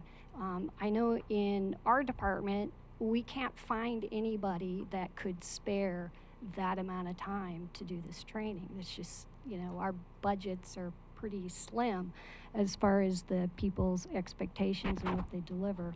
Now here's the contradictory part I'm going to tell you. I signed up to do this. I signed up because we have a housing project just sitting there waiting for HUD funds. The people I've talked to have been very clear. What we're proposing for this RV park, the Veterans RV Park, is totally fundable through the HUD program. Tim Hoon, who is one of the trainers for this program, has said, Becky, if you go through this, we will help you write that grant so you can be successful and the county can get the $4 to $5 million that's necessary to actually build the Veterans RV Park. My thought is, I don't have that time. There's no way. So after struggling all last week to try to figure out how to deal with this, finally I concluded that we have to have that money. We have to have that grant put in place. There really isn't anybody else to do it. So I made the commitment that I would be willing to give up my weekends as necessary, carry my workload, and do this program. But my reluctance all along is what I said earlier. Unless we have a position here at the county and the position is focused on the 3 primary areas where the big pools of money exist: public safety, housing, transportation, the benefit is negligible. So that's my 2 cents. Thank you. Wow, okay, well, so we have one for sure signed up already, is what it sounds like, and committed. So then the question begs the question, do we need more? Well, that's your call. I mean, if we're going to use the strategic plan in place for the county as a steering document and guide for decisions being made, when it does come to things like transportation and public safety and housing, those all do fall under economic development. If you want to take a look at your strategic plan and consider how many times economic development is called into a position of priority for the county, you may consider that that's a wise investment. You may not, but I think when we're looking at some of the funding issues that we're having and continually finding excuses as to why we should not invest in the workforce of our own county, we really can't promote that throughout the county when we have 23,000 employees or residents depending on us to invest in the future of the county and not just wait for opportunities and luck to come to our table. You have a question? Oh, I do. A couple comments. I can wait, Mr. Chair, if you like. No, now's the time. Okay, so you just used the word investment. Honestly, I can't think of a better word. It's a little bit like the effort that Roadmaster Christensen has worked very hard to, I don't know if the right term is seed money, but he's turned small percentages into big bonanza grants. Not so much this board, although a little bit, but previous boards, I have done everything I can possibly do to sound the alarm and declare the opportunities out there for grant funding. And I brought the Sequoia Consulting, which was highly recommended. I just got another letter recommending them before, or just the other day, and from Lynn County. And so Lincoln County, and they're basically saying this company got us huge benefits. And Park Resources come highly recommended through Brookings, City Council, and Gary Mellon. And I failed on those. And what I want to remind the board and the public is we've lost thousands of dollars in opportunities. And I think that Director Crockett just highlighted that a little bit in kind of an indirect way, but I think everybody understood her concern and trying to demonstrate that we've been asleep at the switch here. And that's been a huge disappointment for me. And if you just look at USDA, it is incredible what is available, what's coming through the federal system, through the states, and we're not able to compete. My question, and there's more I could say, but I think that's enough for now, but my question to Economic Development Coordinator Madison is, if we spend the time and money, invest this in the employees, I assumed, and you may have even communicated in a positive way, that the efforts of those 3 people we're training would be for the entire county, not just their department. Did I have that understanding? Is that pretty clear? I'm not sure that I communicated that. Do you agree with that? Because I don't remember either. Clearly. I can't speak on behalf of them, but as far as my role in economic development goes, it spans broad enough that I wouldn't think twice about that. I would think the same for the event center as well, given their role in economic development and tourism. Well, you understand why I just made that assumption then. I mean, if we're going to put that investment into our employees, that we would want the event center to go to the roadmaster to come to economic development, work as a team. I know the employee that Director Crockett mentioned, and that person has a tremendous amount of background in grant writing, and so she just needs a little, hopefully I didn't give it away, but anyway, out of respect here, but that person needs help. I mean, quite overloaded and staying with it, and so that's pretty impressive. Anyway, so that would be, I would definitely support this on the basis that it becomes a team effort and goes out through the whole county. So I will mention that a lot of us have experience and qualifications for applications of grants. It's about capacity. So if we don't have the time, let's work on efficiency. You know, let's consider too that Curry County is never in first place, right? We're never in that leadership role. We're not taking that initiative to really be a leader in much of anything. And this, you know, when it comes to regional endeavors, is our lack in drive to take ourselves seriously and quit playing catch up? Is that something that we're going to, you know, as far as being responsible and sustaining and investing and planning for long term and really responding as opposed to reacting to the financial crisis that we have right now? We've got to make some decisions about what that looks like and know that, yeah, this is an investment. I mean, I'll be honest with you, if ARP is not going to fund it, we have over $42,000 of professional development and training from this current fiscal year that's not been expended for professional development and training. We could pull it out of that. To be real honest with you, I have so much vacation time. I'll put in vacation time to take this course, and I'll pay for it out of my own budget. It's not a matter to me of the money. It's about what that's going to bring to Curry County, and that's important. There's a lot of money out there left on the table. Chris? Summer, a couple things. When is the timeline on this again? It starts and ends? It starts this month and it ends in, I want to say October. November? So the total course is 192 hours? Yeah, I know it's over 160. Okay. And it's, the ask from the ARP for those three people would be 6,000 for all three or 6,000 each? For all three. Okay. So we got a scholarship. The Wild Rivers Community Foundation gave us a scholarship, 50% for each applicant. And Can you add applicants to it? I didn't ask. Because I'm going to remain very active in this county after I'm out of office, and I would be willing to take the course as well. Okay. And if I could help with some grants, some housing, some the money grants that we're talking about, I'll volunteer my time and go through this course as well. And Well, with your connections at the federal level, I don't think that that's a bad topic, you know, to consider. I would be more than happy to reach out to the foundation and see if there is another spot open. I know that they're really big on the cohort and the group of folks that are looking to attend from Curry County. They will be functioning as a cohort, and it's really about community building. So this is not a Veteran Services is only going to look for funding for veteran services. We all work for the county. You know, we are not so pigeonholed into our service scope that this is public government. This is not a private corporation. You know, we work for all these folks. That goes without saying.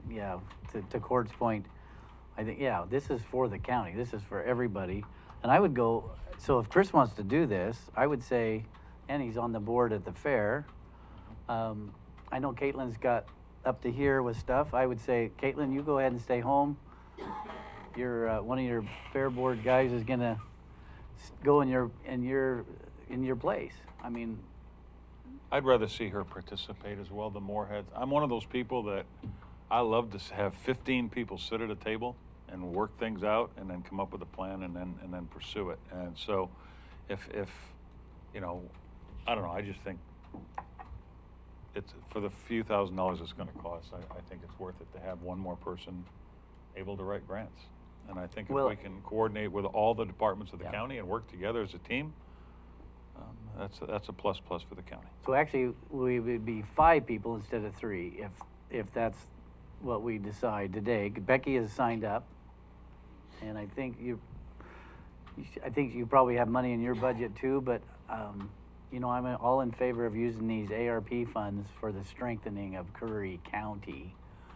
I think the issue is gonna be, do they have that many spots available? Right, yeah. Okay. Yeah, I think I don't know what the communication is between Summer. Put me last on the list, and if they have the space, I'll take it.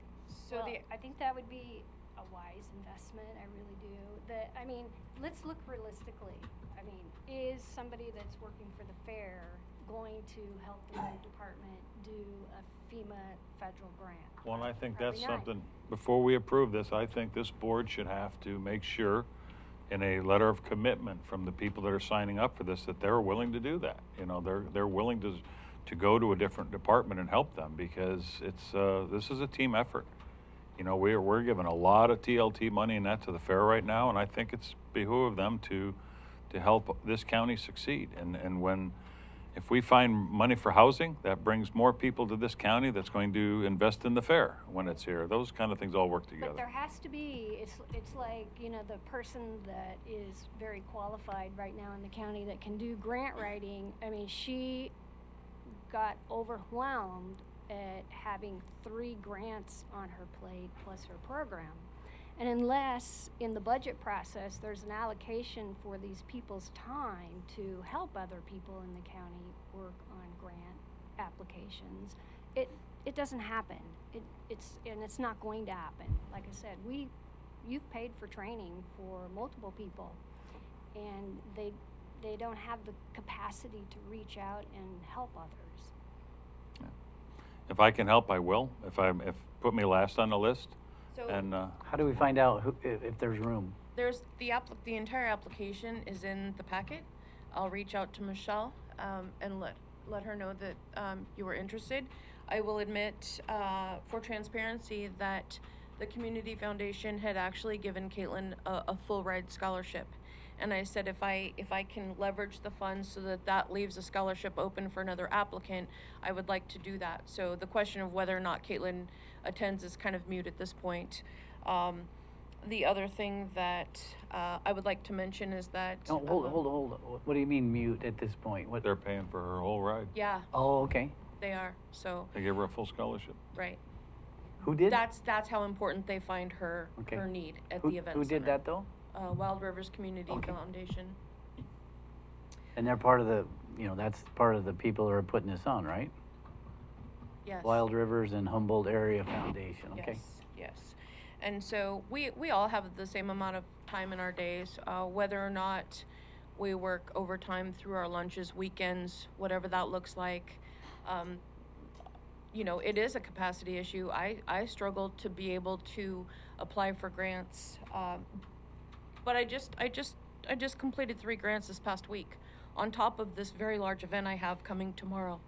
So, I just want you to know that there are people that work for this county that are in it for the long haul, that want the best for Curry County and the organizations, nonprofits, departments, and the citizens that live here.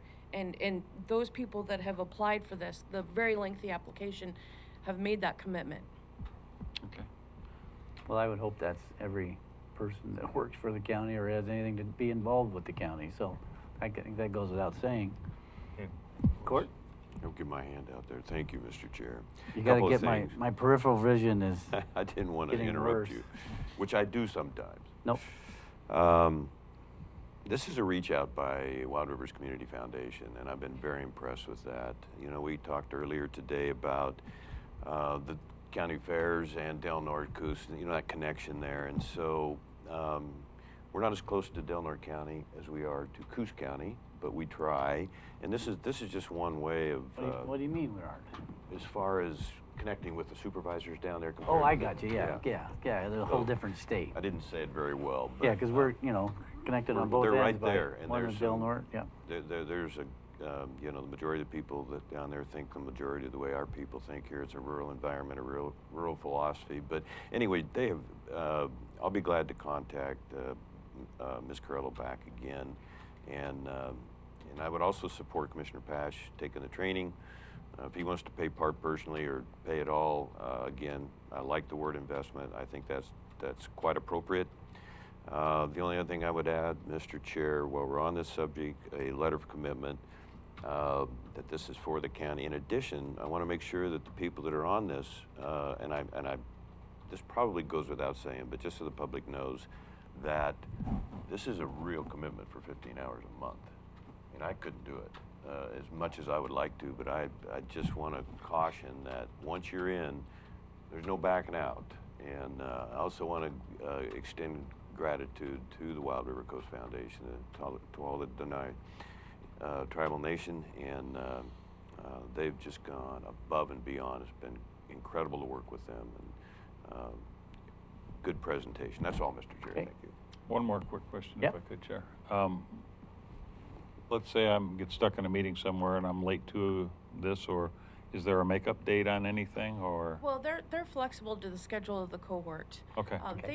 I mean, they are going over and beyond to Okay. accommodate us.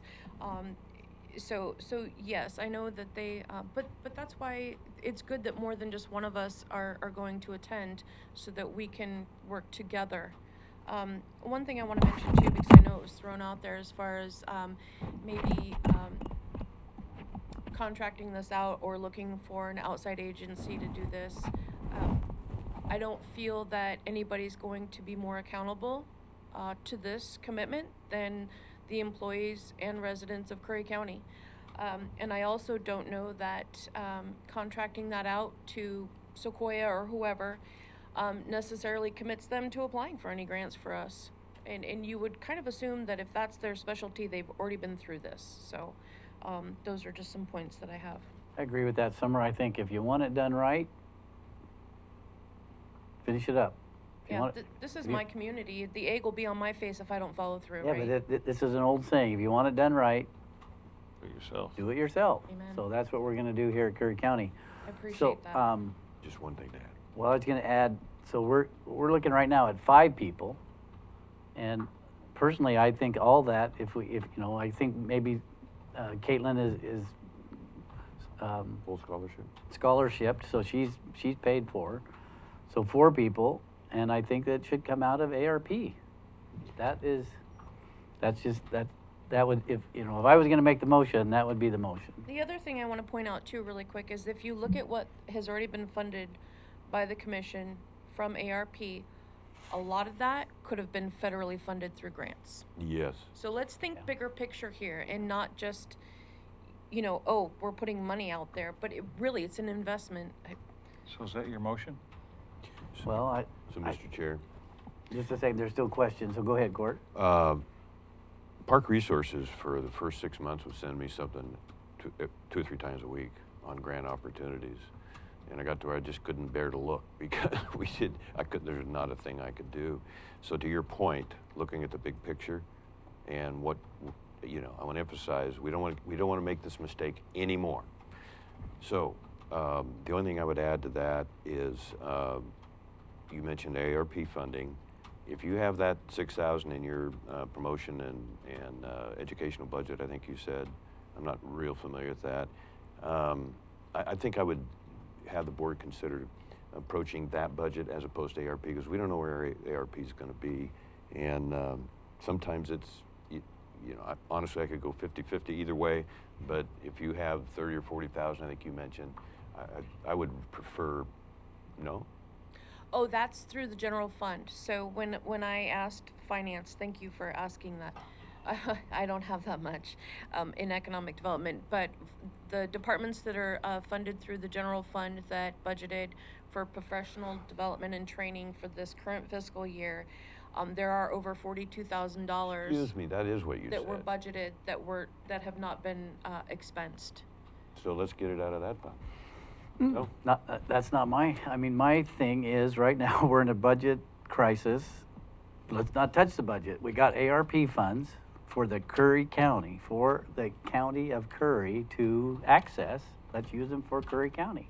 And if we can't write grants to cover $6,000 in courses or $8,000 in courses, I'm sorry, Yeah. but that should be one grant. The return, yes, that's what I was gonna say, is the return, you should see that in one grant.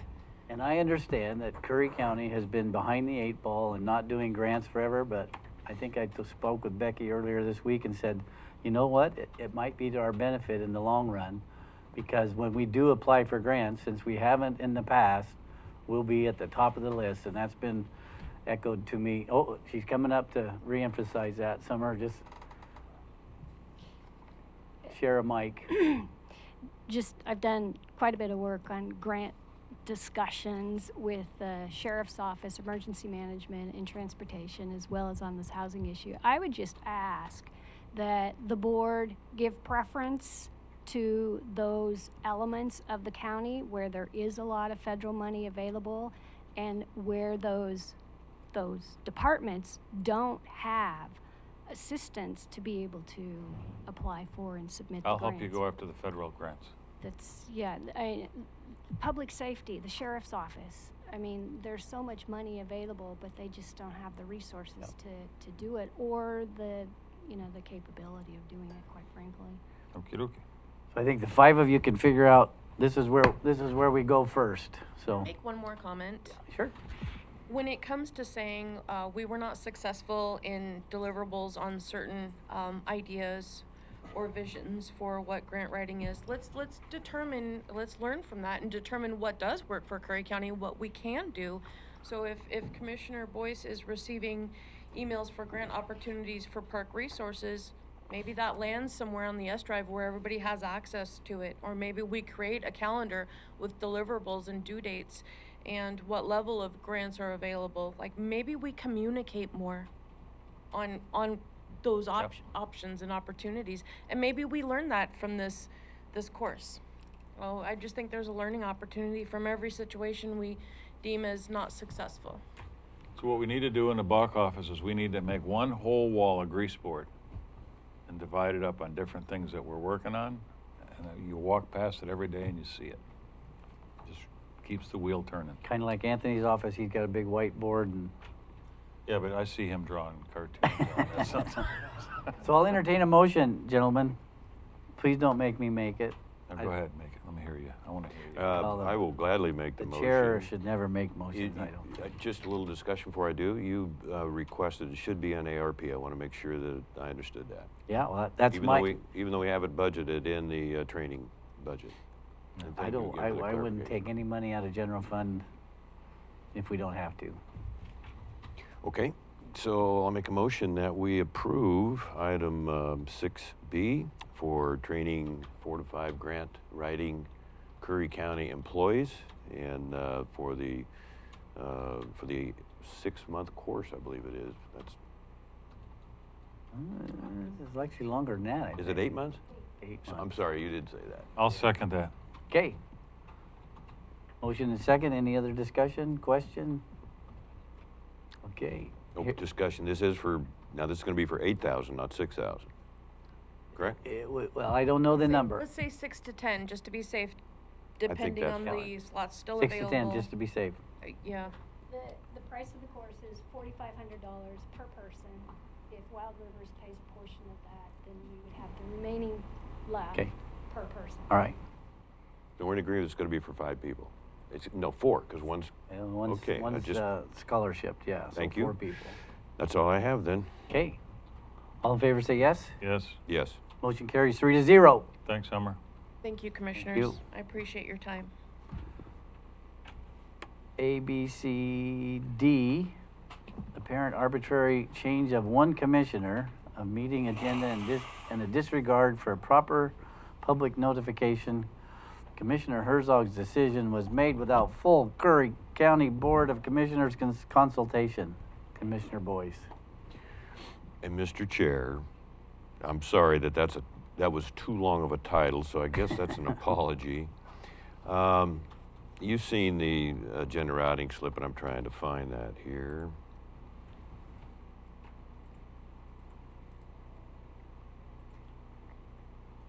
So the reason I said that was arbitrary, because we have orders on the books that have been approved by previous boards, and I want to start by just reading some of those. And we're bound by this. I mean, you wanted to be chair your first year. I stepped aside, respected very much your chairmanship of the Coos Curry Electric Board of Directors. And so I'm not sure how they do it there, but this county spent a lot of time on this issue. And you see in my information that I sent you, the short time that I was chair, I sent to the board 4 business days ahead of time the changes I wanted to make or that I was recommending, my preference, on our agenda routing slip and all that. I think that was on, I don't know, late January and late February or both.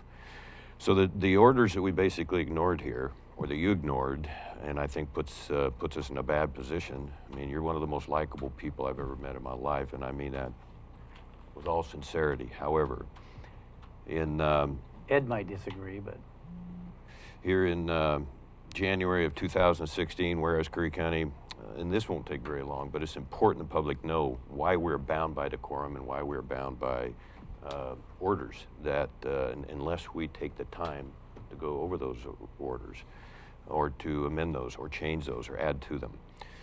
So in 2016, whereas Curry County adopted agenda routing slip policy on May 6, 2015, then they added, whereas the policy warrants revisions to allow more time for public notice of commissioners' general meetings, and signed by the 2 of the 3 commissioners. And then in addition, the agenda item title should reveal a clear and accurate description of the topic to be discussed. Of course, that's on the next agenda item that we're visiting today with Commissioner Pash. Very vague, totally broke the proper orders that we're bound by here. Again, unless we change them, submitting department, what's required if a department wants to do an article or an agenda item, the contact person, phone extension, and there's quite a list here. It's no small thing for anybody to just come in and do an agenda. It has to have board approval. And so, basically I'm asking to tighten things up here. At the same time, if an agenda routing slip and applicable attachments are not submitted by the deadline specified above, the matter must wait until the following meeting. If an emergency contact liaison to determine if they're willing to bring the matter before the BOC as an agenda amendment. Then we go to later on in 2016. Now, therefore, the Board of Curry County Commissioners hereby orders as follows: the attached Curry County agenda routing slip policy as amended to require a 7-day submission rather than a 9-day submission. And so, later on we changed it to a 4, which was Fridays. And it gives the OR number, which is incorporated by references if approved and is approved and adopted. Additionally, agenda item policy and procedures adopted on March 22nd, 2010 gives the order number. Then you go to late in 2017, and I signed this one, whereas there was a need for revisions to the existing agenda routing slip policy, which has been rescinded by a separate order. Also included in that time frame, that date, an adequate cover memo shall include, and they had a template attached, brief background. Why is this item on the agenda? What previous activities, if any, has the board considered on these matters? Who are the principal parties? What are the pertinent facts? I'm getting done here, Mr. Chair. They call it a GRS, and I've always tried to turn it finally to the, it wasn't 4 words, it's 3, agenda routing slip, ARS, and all supporting documentation and cover memo shall normally be submitted to the BOC office by 12 p.m. on the 4th business day preceding the BOC meeting, barring a holiday, et cetera, on the Thursday preceding a Wednesday board meeting. Failure to meet the requirement will normally mean the agenda item will be sent for a later meeting. Last page, and this was, this is the same time, background. Give the brief history of prior board actions, if any, concerning this matter and why it is coming to them at this time for some type of action or discussion. Relevant facts, what are the important factors, facts, consideration reports, information, etc., that the commissioners should be aware of in order to make an informed decision. Make this section clear and concise. You usually cannot present all the facts, but pick the most relevant ones. Options. Finally, what courses of action are open to the commissioners in light of the background and relevant facts you have brought to their attention? This is a place where you could also briefly highlight the advantages and disadvantages of the various options. Please keep in mind that the options presented should be reasonable, especially in light of the current financial environment. So, neither one of you went to county college. I asked you both to. I assumed went. you went one day. Would you? God. If you'd went to Not county make it college, personal. you wouldn't have put that agenda item on March 2nd without information. You wouldn't have done that. You'd have known the risk it put you in and the county in. So I still hope you can go.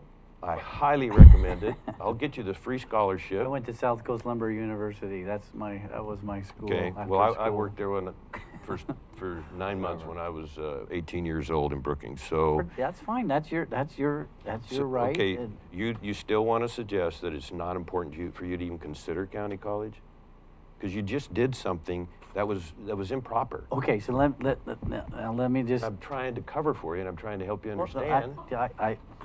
So let me just talk. So I didn't do anything out of any spite or anything. I went to Anthony and I said, "Can I do this?" And he said, "By law, we have to put the agenda out 24 hours in advance." And what I saw, and yeah, I didn't go to county college. I didn't go to Smith. That's from a movie, White Christmas. Yeah, great movie. Anyway, that's because I'm a dummy. But I didn't do anything to mess people up, and I apologize wholeheartedly. But I did see a problem in Friday, getting the agendas ready by Friday and putting them out. Tons of amendments, even with the changes that I made arbitrarily. And I, thinking back, I shouldn't do anything arbitrarily. It's a 3-member board. But I do think that the chair should have some liberty to do stuff. Sometimes, maybe not. Anyway, where was I going with that? Other than Anthony said, I know what I was going with that, is I just saw that there was tons and tons of amendments to the agenda. And even though that was done on Friday, it really wasn't done till really sometimes right before the meeting, right? I mean, just like yesterday we had this agenda that we have right now was changed twice. There was an amendment and then an amendment to the amendment, right? So that was all my thinking. It wasn't to spin anybody around an axle. It was just to maybe help. Thank you. Obviously, it did spin some people around, and but I will submit to the three of us will come up with a conclusion to this and say this is how we'd like it. But I don't think Anthony, fill me in if I'm wrong, but we didn't do anything against the law, did we? I mean, to be honest, we haven't been following most of those things that he read as the rules since I've been here. Okay.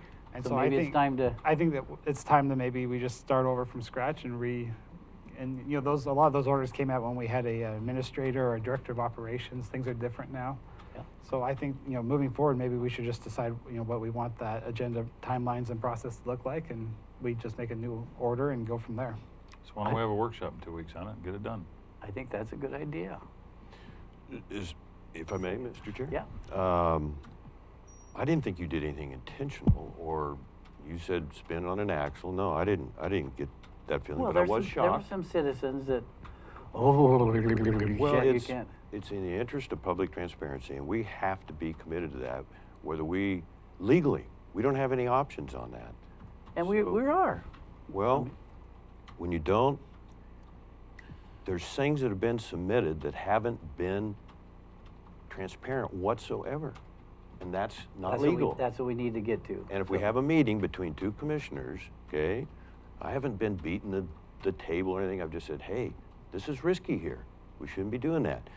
I mean, you and I, we always talk about the weather. We don't talk about business at all. We'd like to because we want to save time and we want to get something done. And yet, 5-commissioner it's- board. what's that? A 5-commissioner board.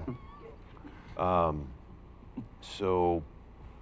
I have something. Sorry about that interruption there, but again, I want the public to know, I don't think that Commissioner Herzog was on a roll here to, do something improper. I brought up County College because things are so tightly wound nowadays.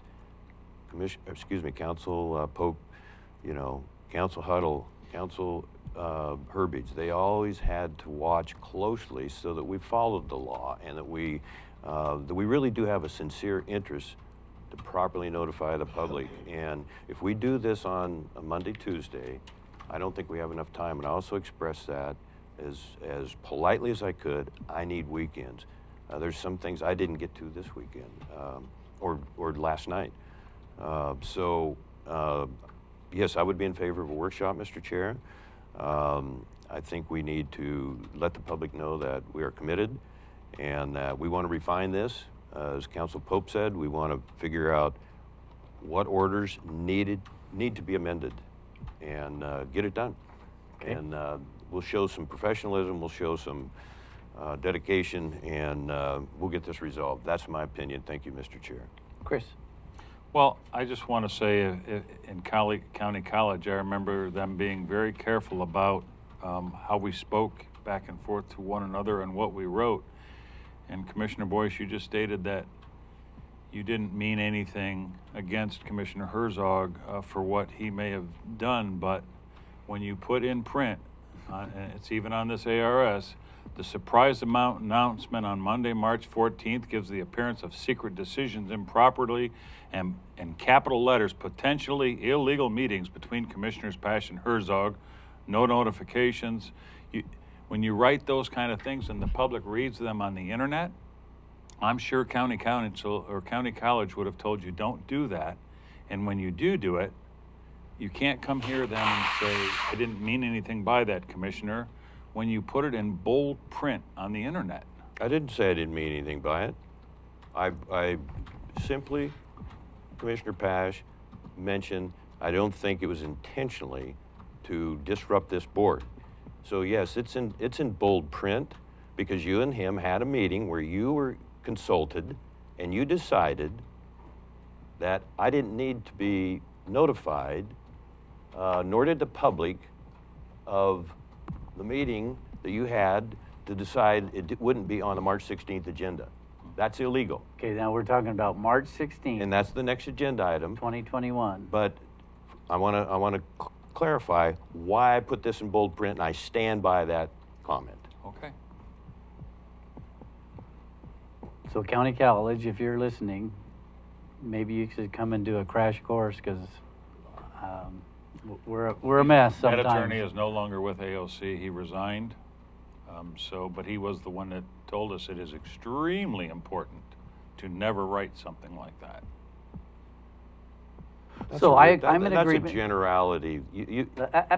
Don't make me Go ahead and get the ORS. You grab this thing. We are going to have a workshop on Yes. agenda routing and agenda. So we don't need a vote time. on this then?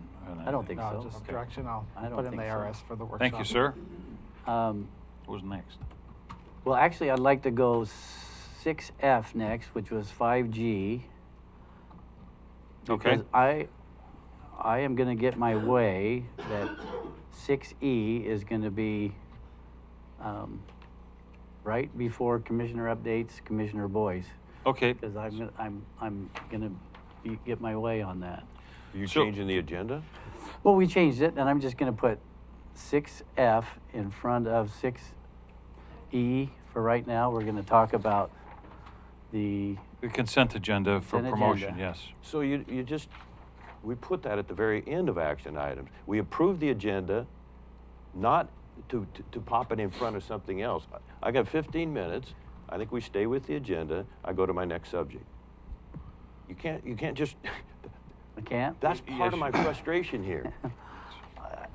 Can I or can't I? Well, you'd have to get permission from. You have my permission to do that. Oh, man. So this is just basically, I just want to bring attention to the board that the Budget Committee is finding a lot of issues with our budget, of course, and promotion of Mr. Summers. I don't know him. I don't Time know. out. We need to have a vote on that if we're going to suddenly change the agenda after we approve the consent agenda. This is the way, to the public, this is the way things are done here. Even Commissioner Huxley would just be appalled. I think even Commissioner Gold, Commissioner Brock Smith would go, whoa, whoa, whoa. So we just pulled something out of the agenda, popped it in front of another one after we approve the consent agenda. Do we need a My motion? goodness. If you can do a motion, that's fine. Okay, but I just want to say many times, Commissioner, like this morning earlier, I just went in front of Summer Madison on another topic, and you Yeah. didn't ask for a vote on that. I don't understand. We, What is the difference on that? Just this morning, we've changed the agenda, and you didn't say anything about it. You We all approved the time say, excuse me, Chair, we've got other people here that have traveled to come here to these meetings. Yeah. Can we put these in front? I just saw them come in. And we do it for you all the time. I don't understand what the big difference is. we did it for This is a 3-minute talk, and then you'll be back on the agenda and have 40 minutes to talk Is some there more. somebody here that's in reference to this agenda item? So I'll make a motion that we change the agenda to put 6F in front of 6F in front of 6E. second? All in favor, say yes. Yes? Yes. Opposed? No. Okay. So basically, Motion carries. this person is asking, or juvenile is asking for a raise for Mr. Summers. I have a couple of issues with this. First, we have some serious budget constraints on this, but my main issue with this is this puts him in front of some people that have been here a long time. And again, this is nothing against Mr. Summers. I know nothing about, him. I don't think I've met him once or twice. But even our juvenile director, this puts his payroll in front of our juvenile director. And I know we can't do a lot of the payroll adjustments that we'd like to right now, but this is gonna cause some waves in the county. And I know it is what it is, but I just want the board to be aware that, I don't know, I just don't know the fairness of it. And Okay. it just comes down to that, is the fairness of it. Julie Swift walked in, and I bet you she's here to address that, so. I am Julie Swift, payroll and HR. It does not put him in front of the juvenile director. Juvenile director is much higher than that position. I didn't say, did I say juvenile director? Mhm. Yeah. I'm sorry, I meant veterans, and there's some other directors that this does put him in front of. If I looked at the payroll right. I'm not sure. I'm sorry. I'm not sure. I don't believe so. But when the job descriptions came to me and the way that the last wage study was done, I have made it vocal that I don't agree how it was done. So what I did with these job descriptions, because I didn't feel comfortable just picking a salary range for them to go into for both him and for Amy, so I went back to our old LGPI book and I scored out the job description and I went to the evaluation strings of similar results and looked at what positions that it was similar with, and then went to the new wage study and found those positions, and that's how I placed them in that range. So it wasn't just arbitrary, I'm gonna put them at this because. No, I wasn't saying No, but that I you just did. wanted to explain, that's how I did it, because I don't feel comfortable with how the study was done in 2020, and I think that's really, I think it's important that we do have a new study done by an outside firm. So I just wanted to explain, that's how I came up with that salary range for Waylon. So it wasn't just to pick it out of the air, and it wasn't to put him over and above anybody else. Any other questions for, don't leave quite yet, Julie. Okay. I just thought we were going to, and I know Amy's is a minimal, I mean, it's a few dollars here and there. And another one, there's actually reduction in salary for Brandy, I think, for maintenance. But I believe that the committee's agreement was that we were going to have a wage freeze for a time until we got the budget under control, and this is a first day with my new lips, a substantial increase. So that was my thinking to this, and that's all I have. Mr. Chair, thank you. Never impressed nor in favor of the, I did support the wage study, but we didn't get anything for that. You know, that was, I see that, I'm sorry, as another wasted bit of funds, critical short fund, so. We didn't pay for a wage study, it was done in-house. Julie did it out of her Well, kindness. that even makes it worse.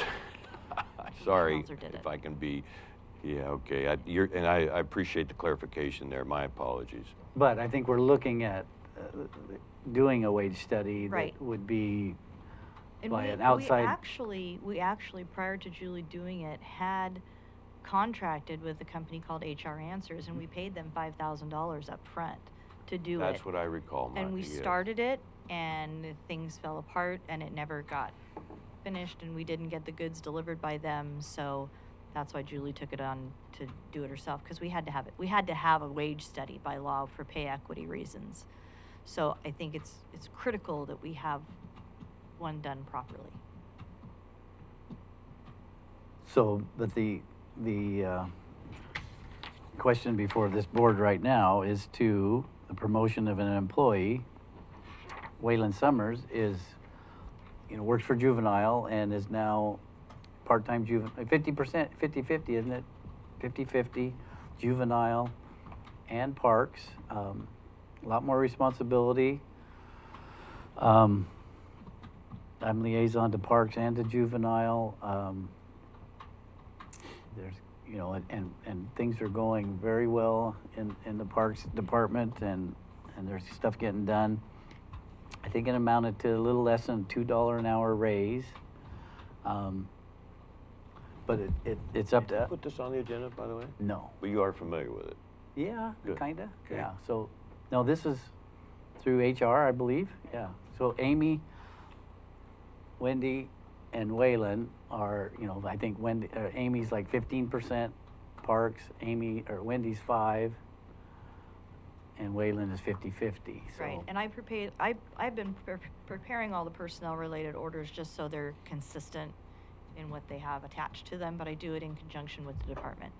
So these job descriptions were brought before you on March 2nd to be adopted at the new ranges, which Amy's is a D and Waylon's is an I. And those were adopted. And it's quite a bit less than the previous Parks Department Yes. director, so. Yes. If you want to ask any, Yeah. Probably not a question or questions, but, I bet the other day in budget, I said, we're wage freeze, hiring freeze, we've got to take a look at that.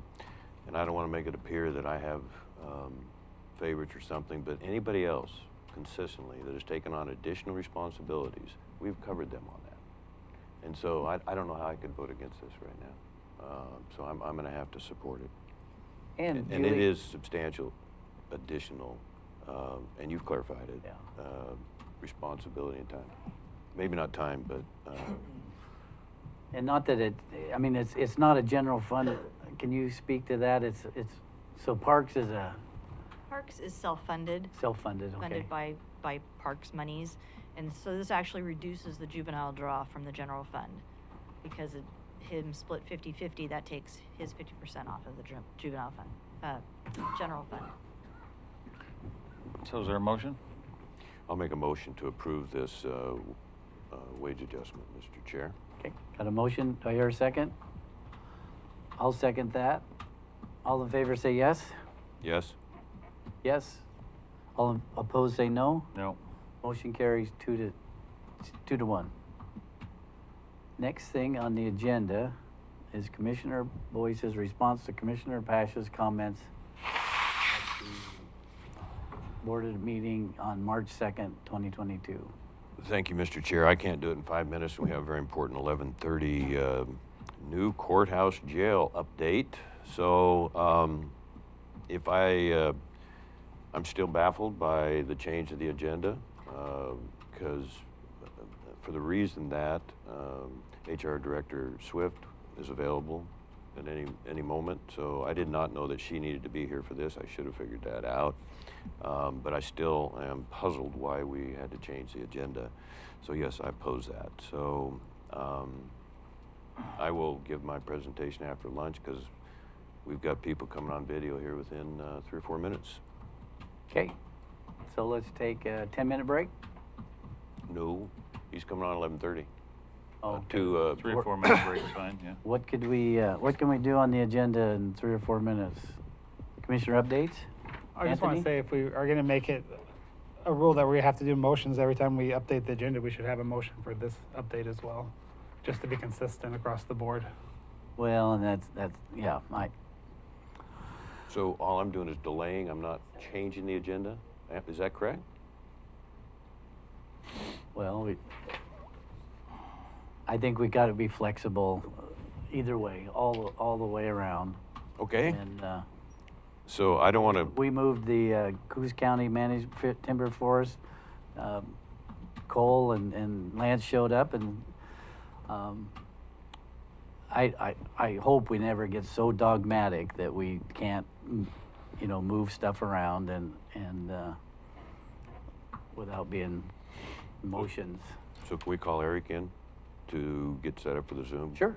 Okay. Eric.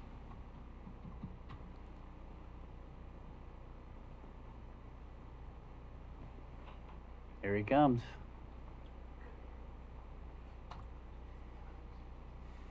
It's 8th grade all over again. Put him to our screens. Say more, 6th, 7th. No, hormones, gotta be hormones. That's true. You're right. You're right, 8th grade is more accurate. Pardon me? No, No, we're just setting this up so we're we just can. sitting here like These people are supposed to be calling in right at 11:30 or Like coming little on angels. Zoom meetings. you could. I don't know if you could have paused it or. We're still live though, just be careful, you're on hot mics. Yeah, it's still live. Like Friday agendas. Okay, that's fine. So do I, actually. You know, I'll talk about it when you get the workshop, but it does, I agree with Cory, it does take time to get through it all. But you see my point about that. Even with this, we still have 2 amended agendas. Yeah. So. You know that happens, but like earlier, Greg Spear was here and you took him out of turn too. Yeah.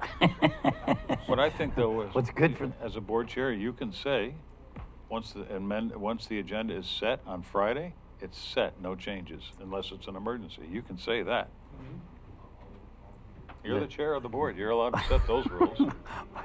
I don't know if I am sometimes. Well, you are. That's part of the responsibilities of a chair. Your call. We'll talk about it in a workshop, I guess. There we are. Hey. I want you guys to know that I cited your willingness to meet during the COVID. I've been citing it to other government entities who have had a reluctance. And I've always appreciated it. I think that it was very important for transparency. And I think people appreciated it as well. I can't quite hear you. Oh, I've been on and cited you folks as great examples for those who managed to go through COVID and remain transparent and open public meetings. And I want to thank you for that, especially after talking to them. Who's them again? So far it's City of Gold Beach and City of Port Orford. Okay. And City of Gold Beach is apparently got a funding all over for May, and same thing with Port Orford. They're jumping feet a little bit. My experience with city administrators is that they really prefer to have meetings behind closed doors and public interfere with their plans. Oh, yeah. Uh-oh. There is that. We have Jeff in the meeting now. Hey, Hey, Jeff. good morning. He's a little fuzzy, Eric. Is that his camera or ours? That's quite the beard, Jeff. I like the beard. I'm sure you've never heard Mr. French before. I'm sorry? You've never heard the term Mr. French? So there was a show years ago when I was a kid. I can't even remember what it was You're called. alive, just so you know. Family affair. Yep. All righty. So that beard is Mr. French right there. Thank you. I take that as a compliment. This is a baby Mr. French.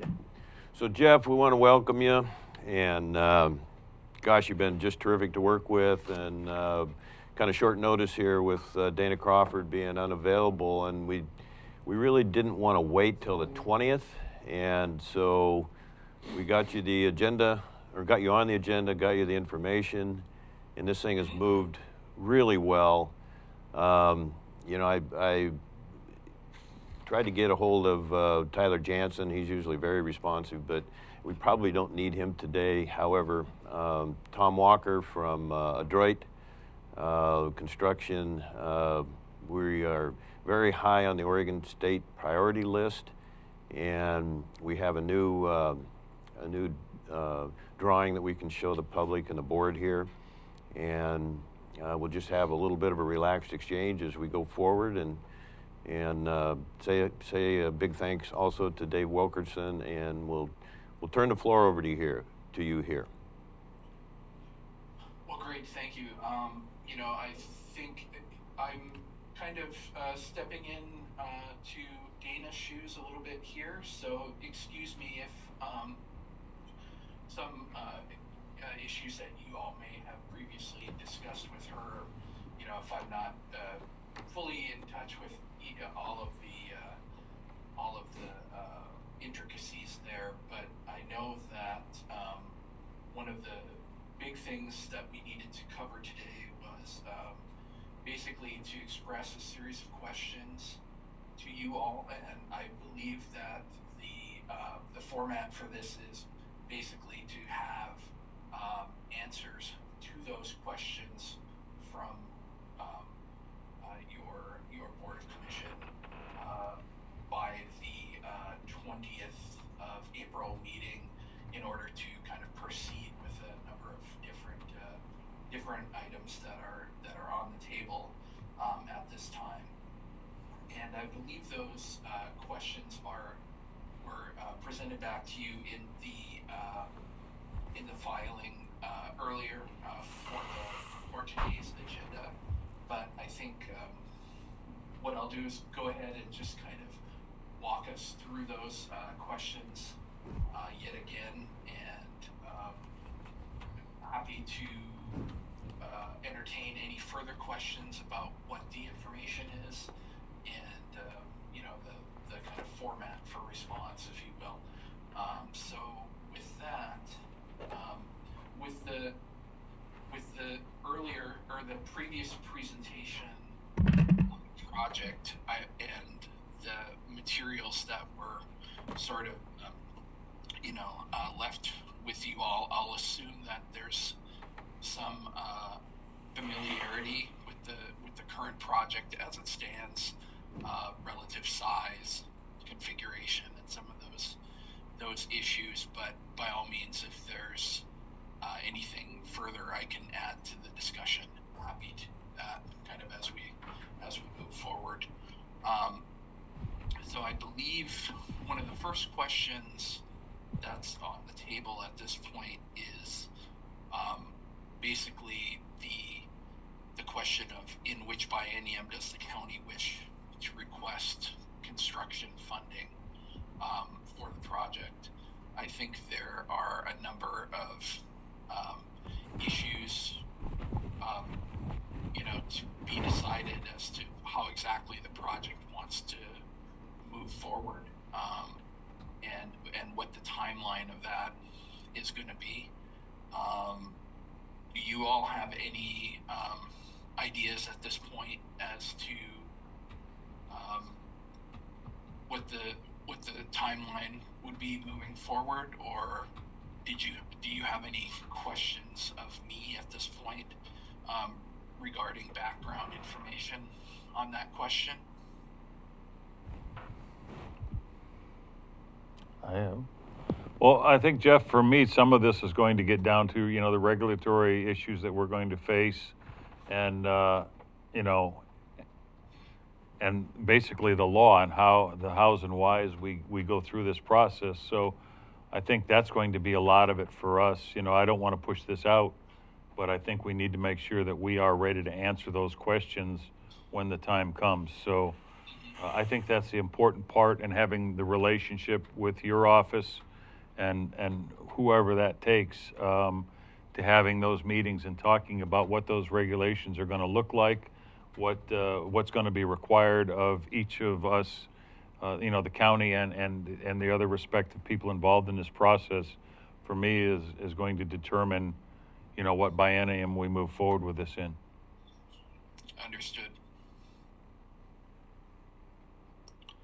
I have a question, Jeff, and when I hear biennium, I'm thinking, which millennium will Curry County be able to afford $100 million for this? So it's beautiful. I mean, these renditions, but so I didn't mean, yeah. Anyway, I got a couple of thoughts, Jeff. I don't know if you're taking notes because you're probably going to get bombarded here, but with the Oregon Justice Department and Association of Oregon Counties, we're in good standing, so there's no rush for us to make, as it's been explained to me, there's no rush for us to make any decisions. However, we don't want to be complacent either and not stay with the focus and stay with the steps moving forward. We're still trying to determine, you know, how that $3.5 million can be used in this process. There's a little bit of vagueness there, and Ms. Crossford has been working very diligently on that. The other thing is just, yes, when people hear that kind of a you know, that's the well-used phrase, sticker shock, I think we're going to have to take some responsibility in this added time, because right now the state is really only committed to about 10%. And we originally started this project, we were looking at more like 20 to 30%. I mean, nobody said that or guaranteed that, but it gave us the basis to hire you folks, to get a little bit of enthusiasm, to look at our project with all the repairs and everything, and requirements, and just the difficulties of being in business with those two facilities. And then, of course, you add to that, can we do a jail and courthouse too and still keep it under the guidelines with the OJD? So didn't mean to bombard you there, but I'm confident and comfortable that we do have a year, but we just want to stay with the process and keep moving forward, and be very much aware of any deadlines. Understood. You know, I think that a big portion of the answer to that question really rests on what is the commitment and ability to commit by the county to the current project as it exists, or, you know, some downscaled version of that. And I don't feel pressed to kind of defend the process too much up to this point, but I think, the sticker shock aside, the current project really does reflect, you know, how perhaps the county previously wanted to look at this project. So I understand with sticker shock, we do this quite a bit. You know, costs come in, and then there's the kind of the next phase is really to kind of it gives you at least enough data to fully evaluate the project as it is, as it had been previously kind of ideated, and, you know, what are next steps, what can we fund, what can, you know, we accept on the part of the county to actually fund and build moving forward. So I have every confidence that as that vision really becomes clear on your part, that we'll be able to craft a proposal that takes that into account and really reflects the ability of the county and all of the other parties involved to actually move forward with a buildable project. Thank you. With that, I believe the second question that was kind of on today's agenda was the proposal from Adroit Construction for some kind of existing condition survey for the existing courthouse and whether or not their proposal had been accepted and if they'd been retained to evaluate the condition of the existing courthouse. There was a specific kind of pointed question from the Justice Department, which was the question, is it less expensive to build a new courthouse or to update the existing courthouse? So I'll add a comment on the back of that. Again, we all, on the part of ORW, and I believe on the part of many that we've kind of discussed the question with, I think there's a pretty solid yes behind that it would actually be cheaper to build a new facility rather than to try to renovate the existing courthouse. But of course, we all need data. We all really need some more advised opinions behind that to take to really kind of ground our answer in the realities. There may be something we're missing. There may be, and there certainly are a lot of aspects to answering that question. So, we always feel it best to take in all opinions and really make sure that that what we propose moving forward is really grounded in the best information that we can acquire. So,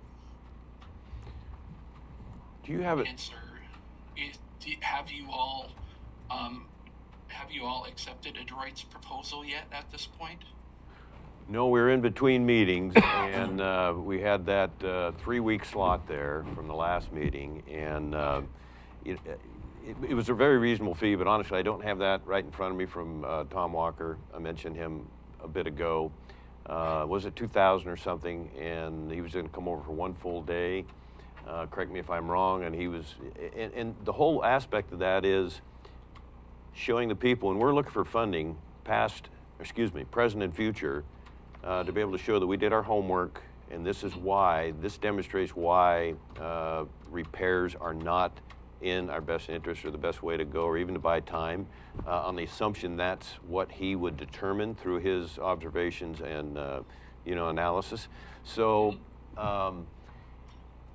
yeah, and I should have had an agenda routing slip today that basically got the board's approval for that, for him to come over here from Ashland, and also we've been a little bit delayed again to determine that didn't come out of the county general fund. It would come out of the planning and budget fund of the $3 million plus. So there are some gray areas there, yes. Yeah, and I know also that part of answering, or part of that is, what is the specific formula? How much of what the proposal is can come from those design and planning funds? And I realize that, it's half of whatever is involved, from the court's side of things. So it's always a little bit of a puzzle to figure out what the kind of guardrails are for that, and what range is really sort of in play when asking that question and submitting for reimbursement from those committed funds at this point. So I think that's fair, and that will be certainly an element of discussion for the April 20th meeting. kind of alluded to question 3 on the agenda earlier, and really that was, does the county want to continue with the current consolidated project, which is approximately 155,000 square feet and cost modeled at approximately $100 million. You know, I realize, you know, again, sticker shock figures into that, and you know, I have the feeling that, you know, the way forward is going to be some significantly pared back version of the project as it currently stands. But it really is again an impetus for you all to evaluate what portions of the project are currently, you know, most important to the county, and what the funding possibilities are from your side, given the other commitments from the state and the court system, which, you know, in any case only cover a certain portion of that. Obviously, half of the areas of the project that are deemed, you know, a portion of the court function itself. So, you know, I don't know that there's a real a need for a committed answer from that today, but again, we're just kind of laying the seeds for this future meeting to really figure out what is the considered way forward with the project, or some project as it stands. Did you all have any questions for me on that particular question, or, you know, can I need kind of background to assist with moving forward with that?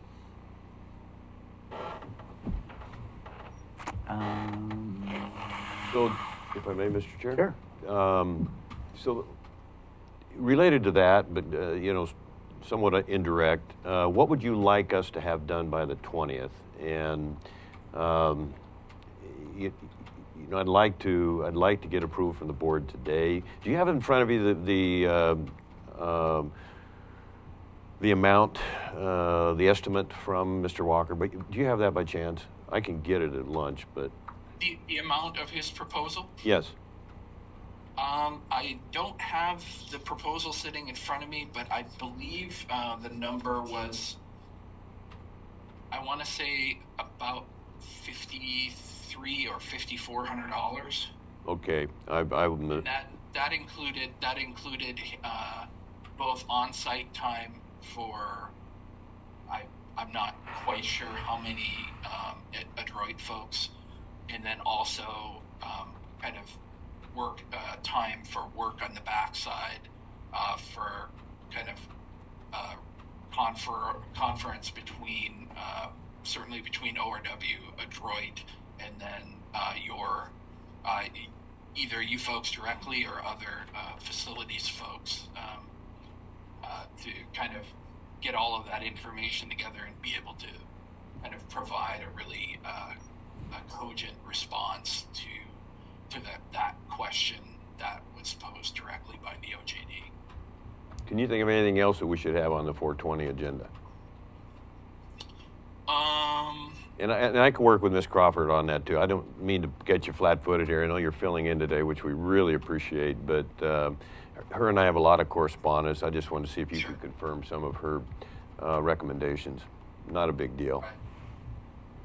Yeah, you know, I think there is really those 5 questions. I think, you know, having some degree of answer to those as a way of really plotting, again, as a oft used from me anyway, you know, how does this project move forward? What's the way forward for the project? And what is the future shape of that project as well? And I know that, you know, everybody's not quite as attuned to every kind of nuance of the proposal as it currently exists, and what it means to perhaps take some portions of it away, or kind of modify the scope, as it were. But that's really, I think, the biggest. All of the information that we're looking to gather at this future meeting really does center around that very kind of broad question of what is the scope? You know, is it going to be a renovation of the existing courthouse, which really, to be honest, was never on our radar earlier in the project? Is it renovation or some sort of expansion of that building? Does it take on a different kind of form, perhaps on a different site? You know, those are the sort of questions that we'll have to delve into and really kind of posit, you know, a good answer for after, either at or immediately after that next meeting. Jeff, what do you? Is that fair? I'm sorry if I sometimes Okay. Okay. pocket circles a little bit, but I just want to make sure that, you know, everybody understands what I think the expectations are, you know, kind of going forward from today, and what are the issues that the board really is going to have to come to terms with, you know, in how the project moves forward, what shape, how big, and what are the divisions of either the county administration, you know, the kind of various departments within the county, in addition to the courts, you know, who is in the end really involved with the project as it stands, right? So, you know, I think that's the gist of, you know, really all of this information that we're kind of asking for. Jeff, that second question about adroit and evaluating, that's not something that can be done, do you think, before the meeting on the 20th? No, that'll I'm not sure. It seems like you all might have some. I don't think the full evaluation could be completed before the Right. 20th. Okay. But that's kind of not really a definite for me. It may be that that was considered to be completed before then, but I think what happens then is time is of the essence in getting the adroit's proposal evaluated and accepted, so they can therefore get out, start the work, and we can actually meaningful work product for discussion on the 20th. Chris had a question, Jeff. Yeah, Jeff, another question. Is there a list that the courts identify as, you know, they'll help to pay that up to 50% of the courtroom? Do they provide a list of what they consider courtroom charges? I mean, is the recorder's office, you know, the clerk's office involved in like 5% of that? Is juvenile involved in that because they deal with juvenile cases in the court? Do they provide a list of what is identified as courtroom items? Those actual court functions, I don't know of a list per se, but my reading of the discussions that have happened thus far is it's fairly circumscribed and directly related to the court's function itself. So it's courtrooms, clerk spaces, the judges' chambers, deliberation and meeting areas immediately associated with the court's function, some portion of the circulation and kind of back of house portions of the building, you know, hallways, mechanical, and you know, spaces for mechanical function. I don't believe you know, like an area of county operations, i.e., as you mentioned, the juvenile department per se, that has some function related to the courts. I don't believe that there is any funding provided for those types of spaces. It is pretty much related to the courts and things like that. That being said, we have kind of had some discussions with Mr. Langford and other folks from the OJD about strategies to kind of incorporate and have multi-use spaces that perhaps are used as one option that we looked at was the idea of creating a kind of a deliberation floor, if you will, in the building that had the 2 courtrooms and the associated spaces. And then there was also the ability to kind of look at the commission chambers as being, that was included in the original project, that was related not only to the commission function, but it also worked as the grand jury room for the DA's office, and also the jury assembly area for the courts. Gotcha. So therefore, if that space is, you know, has directly related court function, i.e. as the jury assembly room, then there was a way to really look at that as being an integral part of the court function of the building, and therefore being able to get funds from the OJD for the construction of that space in particular. Okay, and one more question, Jeff. Sure. You know, I know you guys have done this a lot, and probably the only way we're going to get this done is a geo bond in the county. Do you have recommendations, or does some of the funding for a firm to come in and identify and educate the public on something like a geo bond, a way to fund this? Is that identified in the 3.5 that the state sent us, or would that be a separate item altogether? So I believe there was some discussion of that, and if I'm paraphrasing here, no, there is no allowance for use of the planning funds that have already been allocated in that $3.5 million for polling or other kind of, for lack of a better term, kind of public relations. Okay. Funding. Uses of those funds related to general obligation bonds and funding and things like that. That particular item of the planning of the project would fall directly to the county. There is no necessary reimbursement possible from the state in regards to that one. Thanks, Jeff.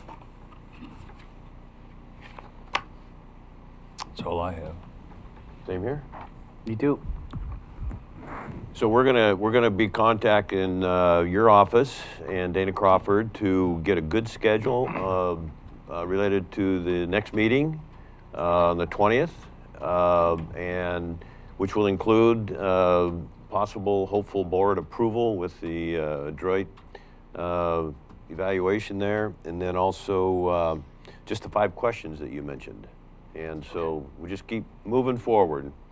Absolutely. And included in that also is I think the board needs to see an agreement, even if it's on a preliminary basis, that shows that, I know it's not, the correct term is not project manager, but your company's been going above and beyond, and you know, keeping us between the guardrails, and it's really been very much appreciated. And but I think the board is going to want to consider approval for keeping your people on this project, as you said a minute ago, whether we do new or whether we do something different. Understood. Well, we appreciate your continued trust in us and our ability to provide good information and counseling as to how the project can move forward, and also, just the design skill in general. But really have appreciated the commitment of the county to ORW, and we would definitely love to continue that commitment into the future. So I will. I know Dana probably has a little bit better idea of, what was involved in that, and the nature of the agreement we wanted to pursue moving forward. So I will definitely be conferring with her, and we'll look to have something for your review by that next meeting. Jeff, thank you for stepping up and stepping in for us today. Thanks, Jeff. Appreciate it. Thank you, sir. Absolutely, a pleasure as always. Thank you all. All right, we'll talk to you soon. I think by the April 20th meeting, we'll have a donor step up and say, here's $100 million, and we'll just move forward. So there you go. Brother. Be thinking more. And that will be the best meeting ever. Right, Anthony? That's right. Be thinking more along the lines of the high 80s. Yeah, I mean, Well, no- if you're gonna dream, is it comparing oranges and oranges? I don't know. if you're gonna dream big, right, Matt? Thanks, Okay, Jeff. Thanks, Jeff. We are gonna, Absolutely. Thank you, everybody. Okay, All right, bud. Have Bye-bye. a great rest of your Wednesday. we are gonna, if it's all right, we're gonna break at 12:02, be back here at 1 o'clock? Yep. So we don't have any workshops other than the 2 2 o'clock. Thank you. Yep. So 1 o'clock here, we'll be back for, finish up the agenda and executive session. Thank you. Just a second while I get in. 1, 2, 3, 4, 5, 6. Welcome back, everybody. We are resuming after lunch, Curry County Board of Commissioners meeting, April 6th. Yes, sir. 6E, Commissioner Boyce's request for response. Thank you, Mr. Chair. In response to Commissioner Pash's allegations, March 2nd of this year against me, a bit of a surprise, a bit of a blindside. I want to offer the Hey, Rich. Gotta be We're in a quiet. meeting. So I'm going to start over here. No worries. In response to Commissioner Pash's allegations on March 2nd of this year against me, come as quite a surprise. I'd start off by telling the citizens no public official can run from their record. And he threatened that day another lawsuit against the county, and that's quite unfortunate. This isn't going to take very long, Mr. Chair, by the way. I want the public to know that in the 5 years I've been here, I've not started any of these battles. I've not sued anyone. I've not accused anyone of ethics violations, not had anyone investigated.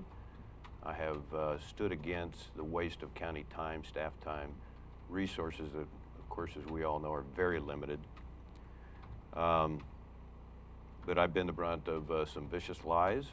And so what I would like to do is make a proposal to Commissioner Pash that we simply have a town hall debate, and we can call it the Truth Town Hall. And so in response, the date and location will be Thursday, April 28th at the Gold Beach Curry County Event Center, the Showcase Building, from 6 to 8. That would give you 3 weeks to prepare and set up the logistics of the debate. I have a platform that I would recommend. If anybody's interested, they could contact me. This would give both of us adequate time And two, he would not be blindsided in any way. The truth and the facts could heal and bring peace in the long term to finish out his last 6 or 7 months, 8 months. The purpose related to the Commissioner past charges, this would be an excellent opportunity to get the full truth out before the public, all issues. Each commissioner can communicate their record and of course challenge the other commissioner's record. Then I would recommend that we have fact checkers that would come in after the debate was over and determine by responsible research where the slander is and where the slander isn't.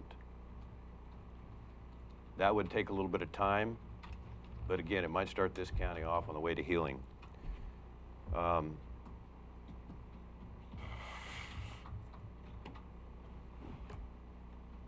Also would determine who's guilty of misinformation, disinformation, and false statements. It's the only way Curry County is gonna make a comeback if this stuff is revealed and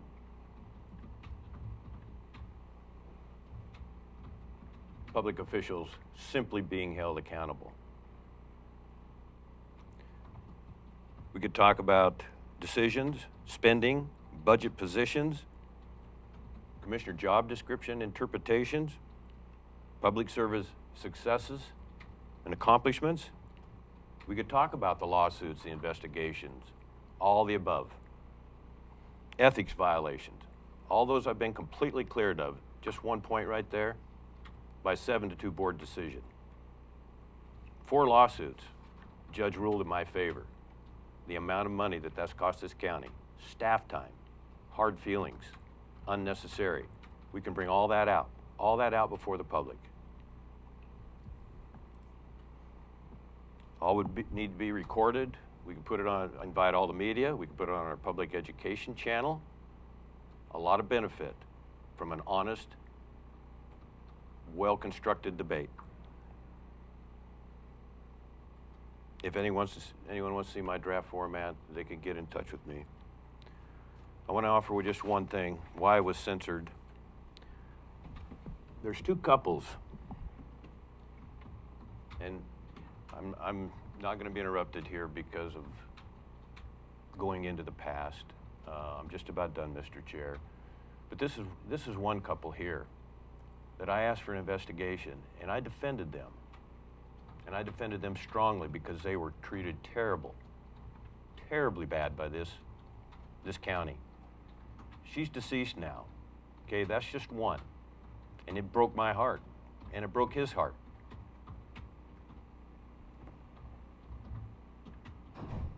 This gentleman here is one of the finest people you ever meet in your life.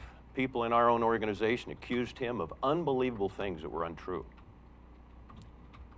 And we almost lost him over it. I asked for an investigation for $5,000 to find out why and how these people were treated. I was denied by this board. So those are the kind of things that are going to come out should Mr. Pash agree to a debate.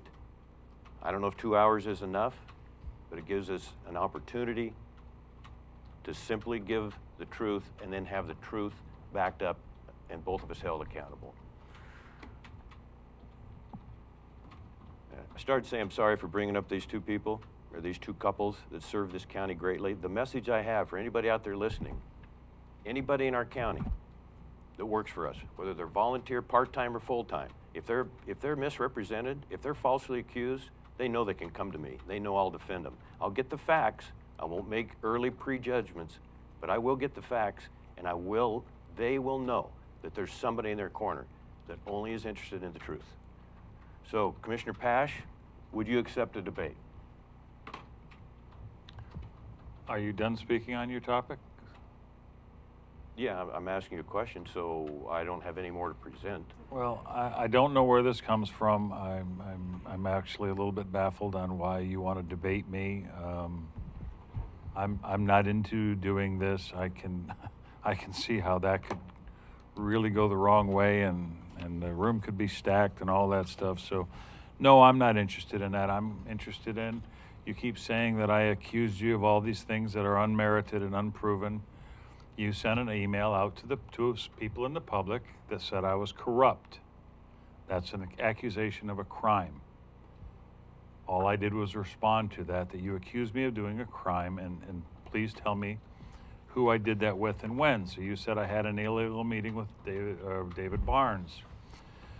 The board approved that emergency meeting, and it was to find out more information about some money in a court case that, yes, you inevitably won in our local court, but it was never get through the public court, and you kept accusing me of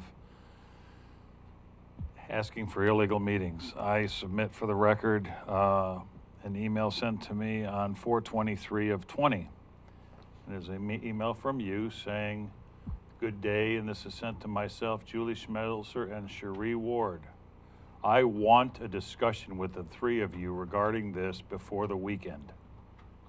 Now that would be an illegal meeting, and it's here in writing. The illegal meeting that you said David Barnes and I had was approved by the board. So I will show facts to you, and when you accuse me of things, I will show the facts. In a public meeting, I will not have a debate with you in a forum, because I think that would be very, very embarrassing to you and the county. So if I may respond, Mr. Chair. So 10 minutes is up. You asked for 10 minutes. I really want this to end and move on, so. I'm not going to be silenced anymore, Mr. Chair. So I'm going to respond. Mr. Pash, would you provide me a copy of the letter that I demanded a meeting between the commissioners? No, it wasn't between, you would do, yeah, I'll give you that right there. That's an email that you sent to me, Julie Schmelzer, and I forget the third party on there, saying I want a meeting with the three of you by Friday. That would have been an illegal meeting had I gone to that meeting. So even though we included your director of operations, it still would have been an illegal meeting for two commissioners to meet. There's an ask of you asking me to do something illegal, which I didn't do, yet you accused me of doing it. So and mine was voted on by two board members to have the emergency meeting. What were the two board members? I believe it was Commissioner Herzog and myself. So you had a private meeting? No, we didn't. And I believe it was actually county council that called us and said. No, he wasn't here then. It was John Huddle. Was it Huddle?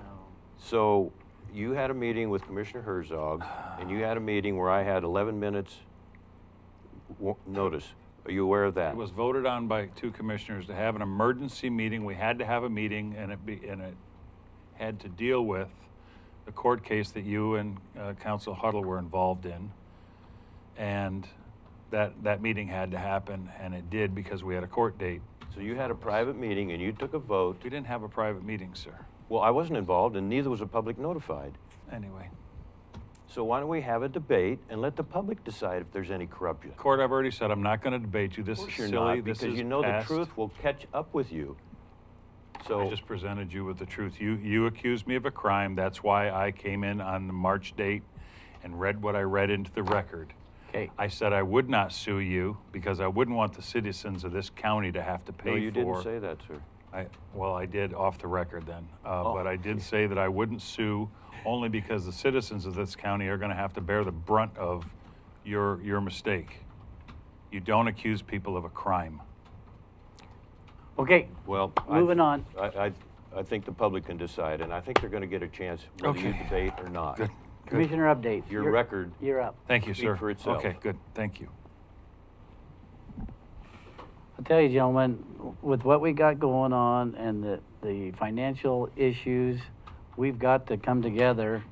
I'm not promoting any of this. I'm trying to I know, walk away. but we gotta, you know, like Brad Elkhorn said in our budget meeting, we gotta forget the past, move forward. There's a reason farmers don't look backwards when they're plowing a field, because you cannot plow a field with straight lines if you're looking backwards. So we got at some point we got to say, I'm going to quit looking backwards. I'm going to plow that straight line, and our fields are going to look like beautiful straight rows. So Commissioner Boyce is next on Commissioner updates. Give me 1 second, Mr. Chair. Commissioner Pash, would you like to go first? I can go first. The only thing my updates are the Android emails with ORW. I have not received any of those talking about Adroit? Adroit, yeah. About what's going on with that, where it stands, the bid and all that. And I just wanted to make sure that Commissioner Boyce forwarded any emails that he had to county council so that council could forward them to us. Make sure I'm CC'd on that so that I can keep up with that information. As this board remembers, I have had a lot to do with the courthouse project. The other two things I have is property registration and TLT for the parks, the follow through on those. Like I keep saying, we need that big grease board in the office to make sure that these things are followed through on. I did leave a message for Senior Moment, our juvenile director, Wendy Lang, this morning, asking her for an update on that and make sure that the software is updated on the website and at the campsites to make sure that TLT money is included in that. And I believe she's in the meetings today or something. Right, So yeah, she's- no, I told her, no rush, just Okay. when you can, give us an update on where they are with that so that we can make sure it's being followed through. And I've spoken to county council in the last couple days about the property registration and all of that, and he said he is working on getting that taken care of. Okay. Court? Thank you. I want the public to know just on this email, going through the county administrator, and this was to Cherie Ward. I may have included you accidentally, but at that time you were with the public health, I believe, and so that would be absolutely the exception to the rule, and I would apologize to the public if it was an improper request. I'll do some more research on that. We have a little bit of a potential refund coming from AOC on the Federal Lands Committee. I served on that committee the first 2 years I was here, maybe a little bit longer. And most of the rural commissioners have asked that board be disbanded because the Natural Resource Committee is more than adequate for the work that we do and need AOC to do. So what we're trying to determine, board, is what portion of our dues could be refunded due to that. Actually, it hasn't been active for 2 years. So I'm hopeful for a little bit of a refund there, maybe a significant one. I had another trip to the Coal Rivers Fish Hatchery. Proud to say this was with Jeff Merkley's staff. And we have got the electric line, the money, 1.1 or 1.2 million, whatever it is. That's a whole nother story. Steve Byerlin, our salmon and trout recovery coordinator, was going to have a meeting today along with Leonard Krug, but we're going to postpone that to the 20th. And so we hope to have some more good news there in addition to the replacement of the line, which we actually talked a little bit about earlier today. Still working on the collaborative forest landscape restoration grant with Josephine and Jackson County. That just is a slow process, but as I said a month and a half ago or so, we're slowly moving up. One complaint here on the Senate Bill 1573, the forest thinning operations on the wildfire. That originally went to AOC, and just a tremendous disappointment in that we couldn't get $50 million for anywhere from $1 to $3 million for each of the 25 most fire-prone counties. So no money went out. We couldn't get it out of committee, and so that was a tremendous disappointment. Cape Blanco update. Thanks to David Brock-Smith, we got $3 million. Met with him and the Oregon State Director of Airports, I think just after the last meeting. So that's money is primarily for planning for Cape Blanco, so we'll have a better update on that.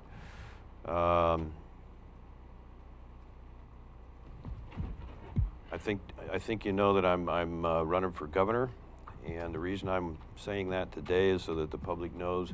When I ran for Congress in 2018, it was because of the Checo Bar fire. We asked for a congressional investigation, and we got one. And it wasn't that I thought I had a great chance or a great opportunity, that I had higher higher wishes to move on to a bigger, better public office, not at all. But I had a message, and that was our Kalmiopsis wilderness was pretty much destroyed again. We come very close to losing Brookings, and we come extremely close to losing Agnes the next year. The reason I want to mention this is because if you just look at the statistics from the first 2 years that I was here, we lost over 370,000 acres between the Klondike and the Checobar fire. I think most of you know I lobbied my backside off, and in the last 3 years in Curry County, we have lost 270 acres. You talk about initial attack, you talk about a different attitude of the United States Forest Service, you talk about safety for our communities and our people. I just couldn't be happier. Now that doesn't mean we're not, and we're having a fire meeting today, and I'm grateful for that, and it is timely. So the governor thing, my issue is this. There's 14 or 15 Republicans that have filed for governor. So don't be too impressed that I'm running, except my message this time is natural resources, what's happening to our fish, what's happening to our rivers, what's happening to our forest. We can't withstand much more. The Coquille River right now is about to have the salmon go extinct. I mean, it is that serious. I'm working extensively with the tribes at the Coal Rivers Fish Hatchery. They are putting in tremendous efforts. But the natural resources, and then what I want to be able to communicate around the state is that what Oregon land use has done to rural counties when it comes to housing and the disincentive for people to develop, disincentive, all the discussion, for example, we've had on short-term rentals versus long-term rentals. Everybody wants to be in the short-term rental market. That's where the money is. So we don't have housing for we have law enforcement people. That's no stretch to say and remind people they're living out of their cars when they first come here. It's got to be changed. And I think I can have that voice around the state. I have tremendous relationships in Eastern Oregon, certainly on the coast. For the natural resources, I'm on the AOCC, BLM, 18 counties. I'm on the Association of Oregon Counties, Natural Resources, Oregon Coastal Zone Management. Doesn't make me special, but it makes me devoted, and it makes me able to learn from a lot of really smart people. And so we've got to turn this land use thing for housing, and I think I'll have some influence there. I hope I will. I won't be leaving the county to campaign. Nothing's going to get in my way of my work here. But I hope that people accept that I don't have any big aspirations, but I do have a responsibility, and I'm enjoying that, and gets me up early, and it's just something I feel like I have to really be dedicated to. So if you get a chance, you don't have to vote for me, but know that I'm not spending any county money whatsoever, but I am tuned into those primary issues, and I waited a year to decide on whether to do this, and nothing has changed on our housing. Nothing has changed other than Curry County around the state for the fire risk that we have. They're throwing a lot of money at places with failed experiments that we know don't work, where people just stay in their offices, stay on their computer, and they don't get out in the woods and work. So I've got some solutions, and I hope somebody hears. And the Oregon Department of Forestry and our FPAs, Forest Protective Association, our State Fire Marshal are absolutely the best of the 14 Western United States. But the federal government's got to catch up, and so do a lot of the communities. So that's all I have. Thank you, Mr. Chair. All right, we are going to break for executive session. What? I'm done. I'm good. Break for executive session. And, oh, you okay? I'm fine, thanks. I don't have to read anything, do I, Anthony? Okay. So, gonna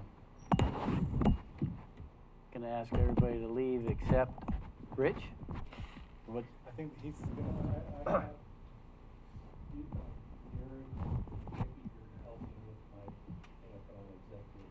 So yeah, we're gonna do something before we do the second part with Rich. Okay, so the first, so it's executive session B. Is that the? We're going into executive Yeah, we're session for going 1926602A and 1926660B and H. Okay. Can you give me 1 minute? Welcome back. We just session. I'll entertain a motion for hire orders. I make a motion, we approve the hire orders in 9A, B, C, and D. I like it. One motion for all. That won't work for me. On two of them, I'm going to abstain on that vote then because we'd have to go back into executive session. So I'll just abstain, Mr. Chair. Okay. Motion. I'll second. And we have any comment or question? We'll just go right to the vote then. All in favor say yes. Yes. Yes. Opposed say no or abstain. Abstain, thank you. Okay. All I'd have to separate it out. It was just on one. So However you'd like that. But you can do that when you sign, right? I can. Okay. All right. Thank you. Meeting adjourned. Thanks, Eric. Oh, and work as directed.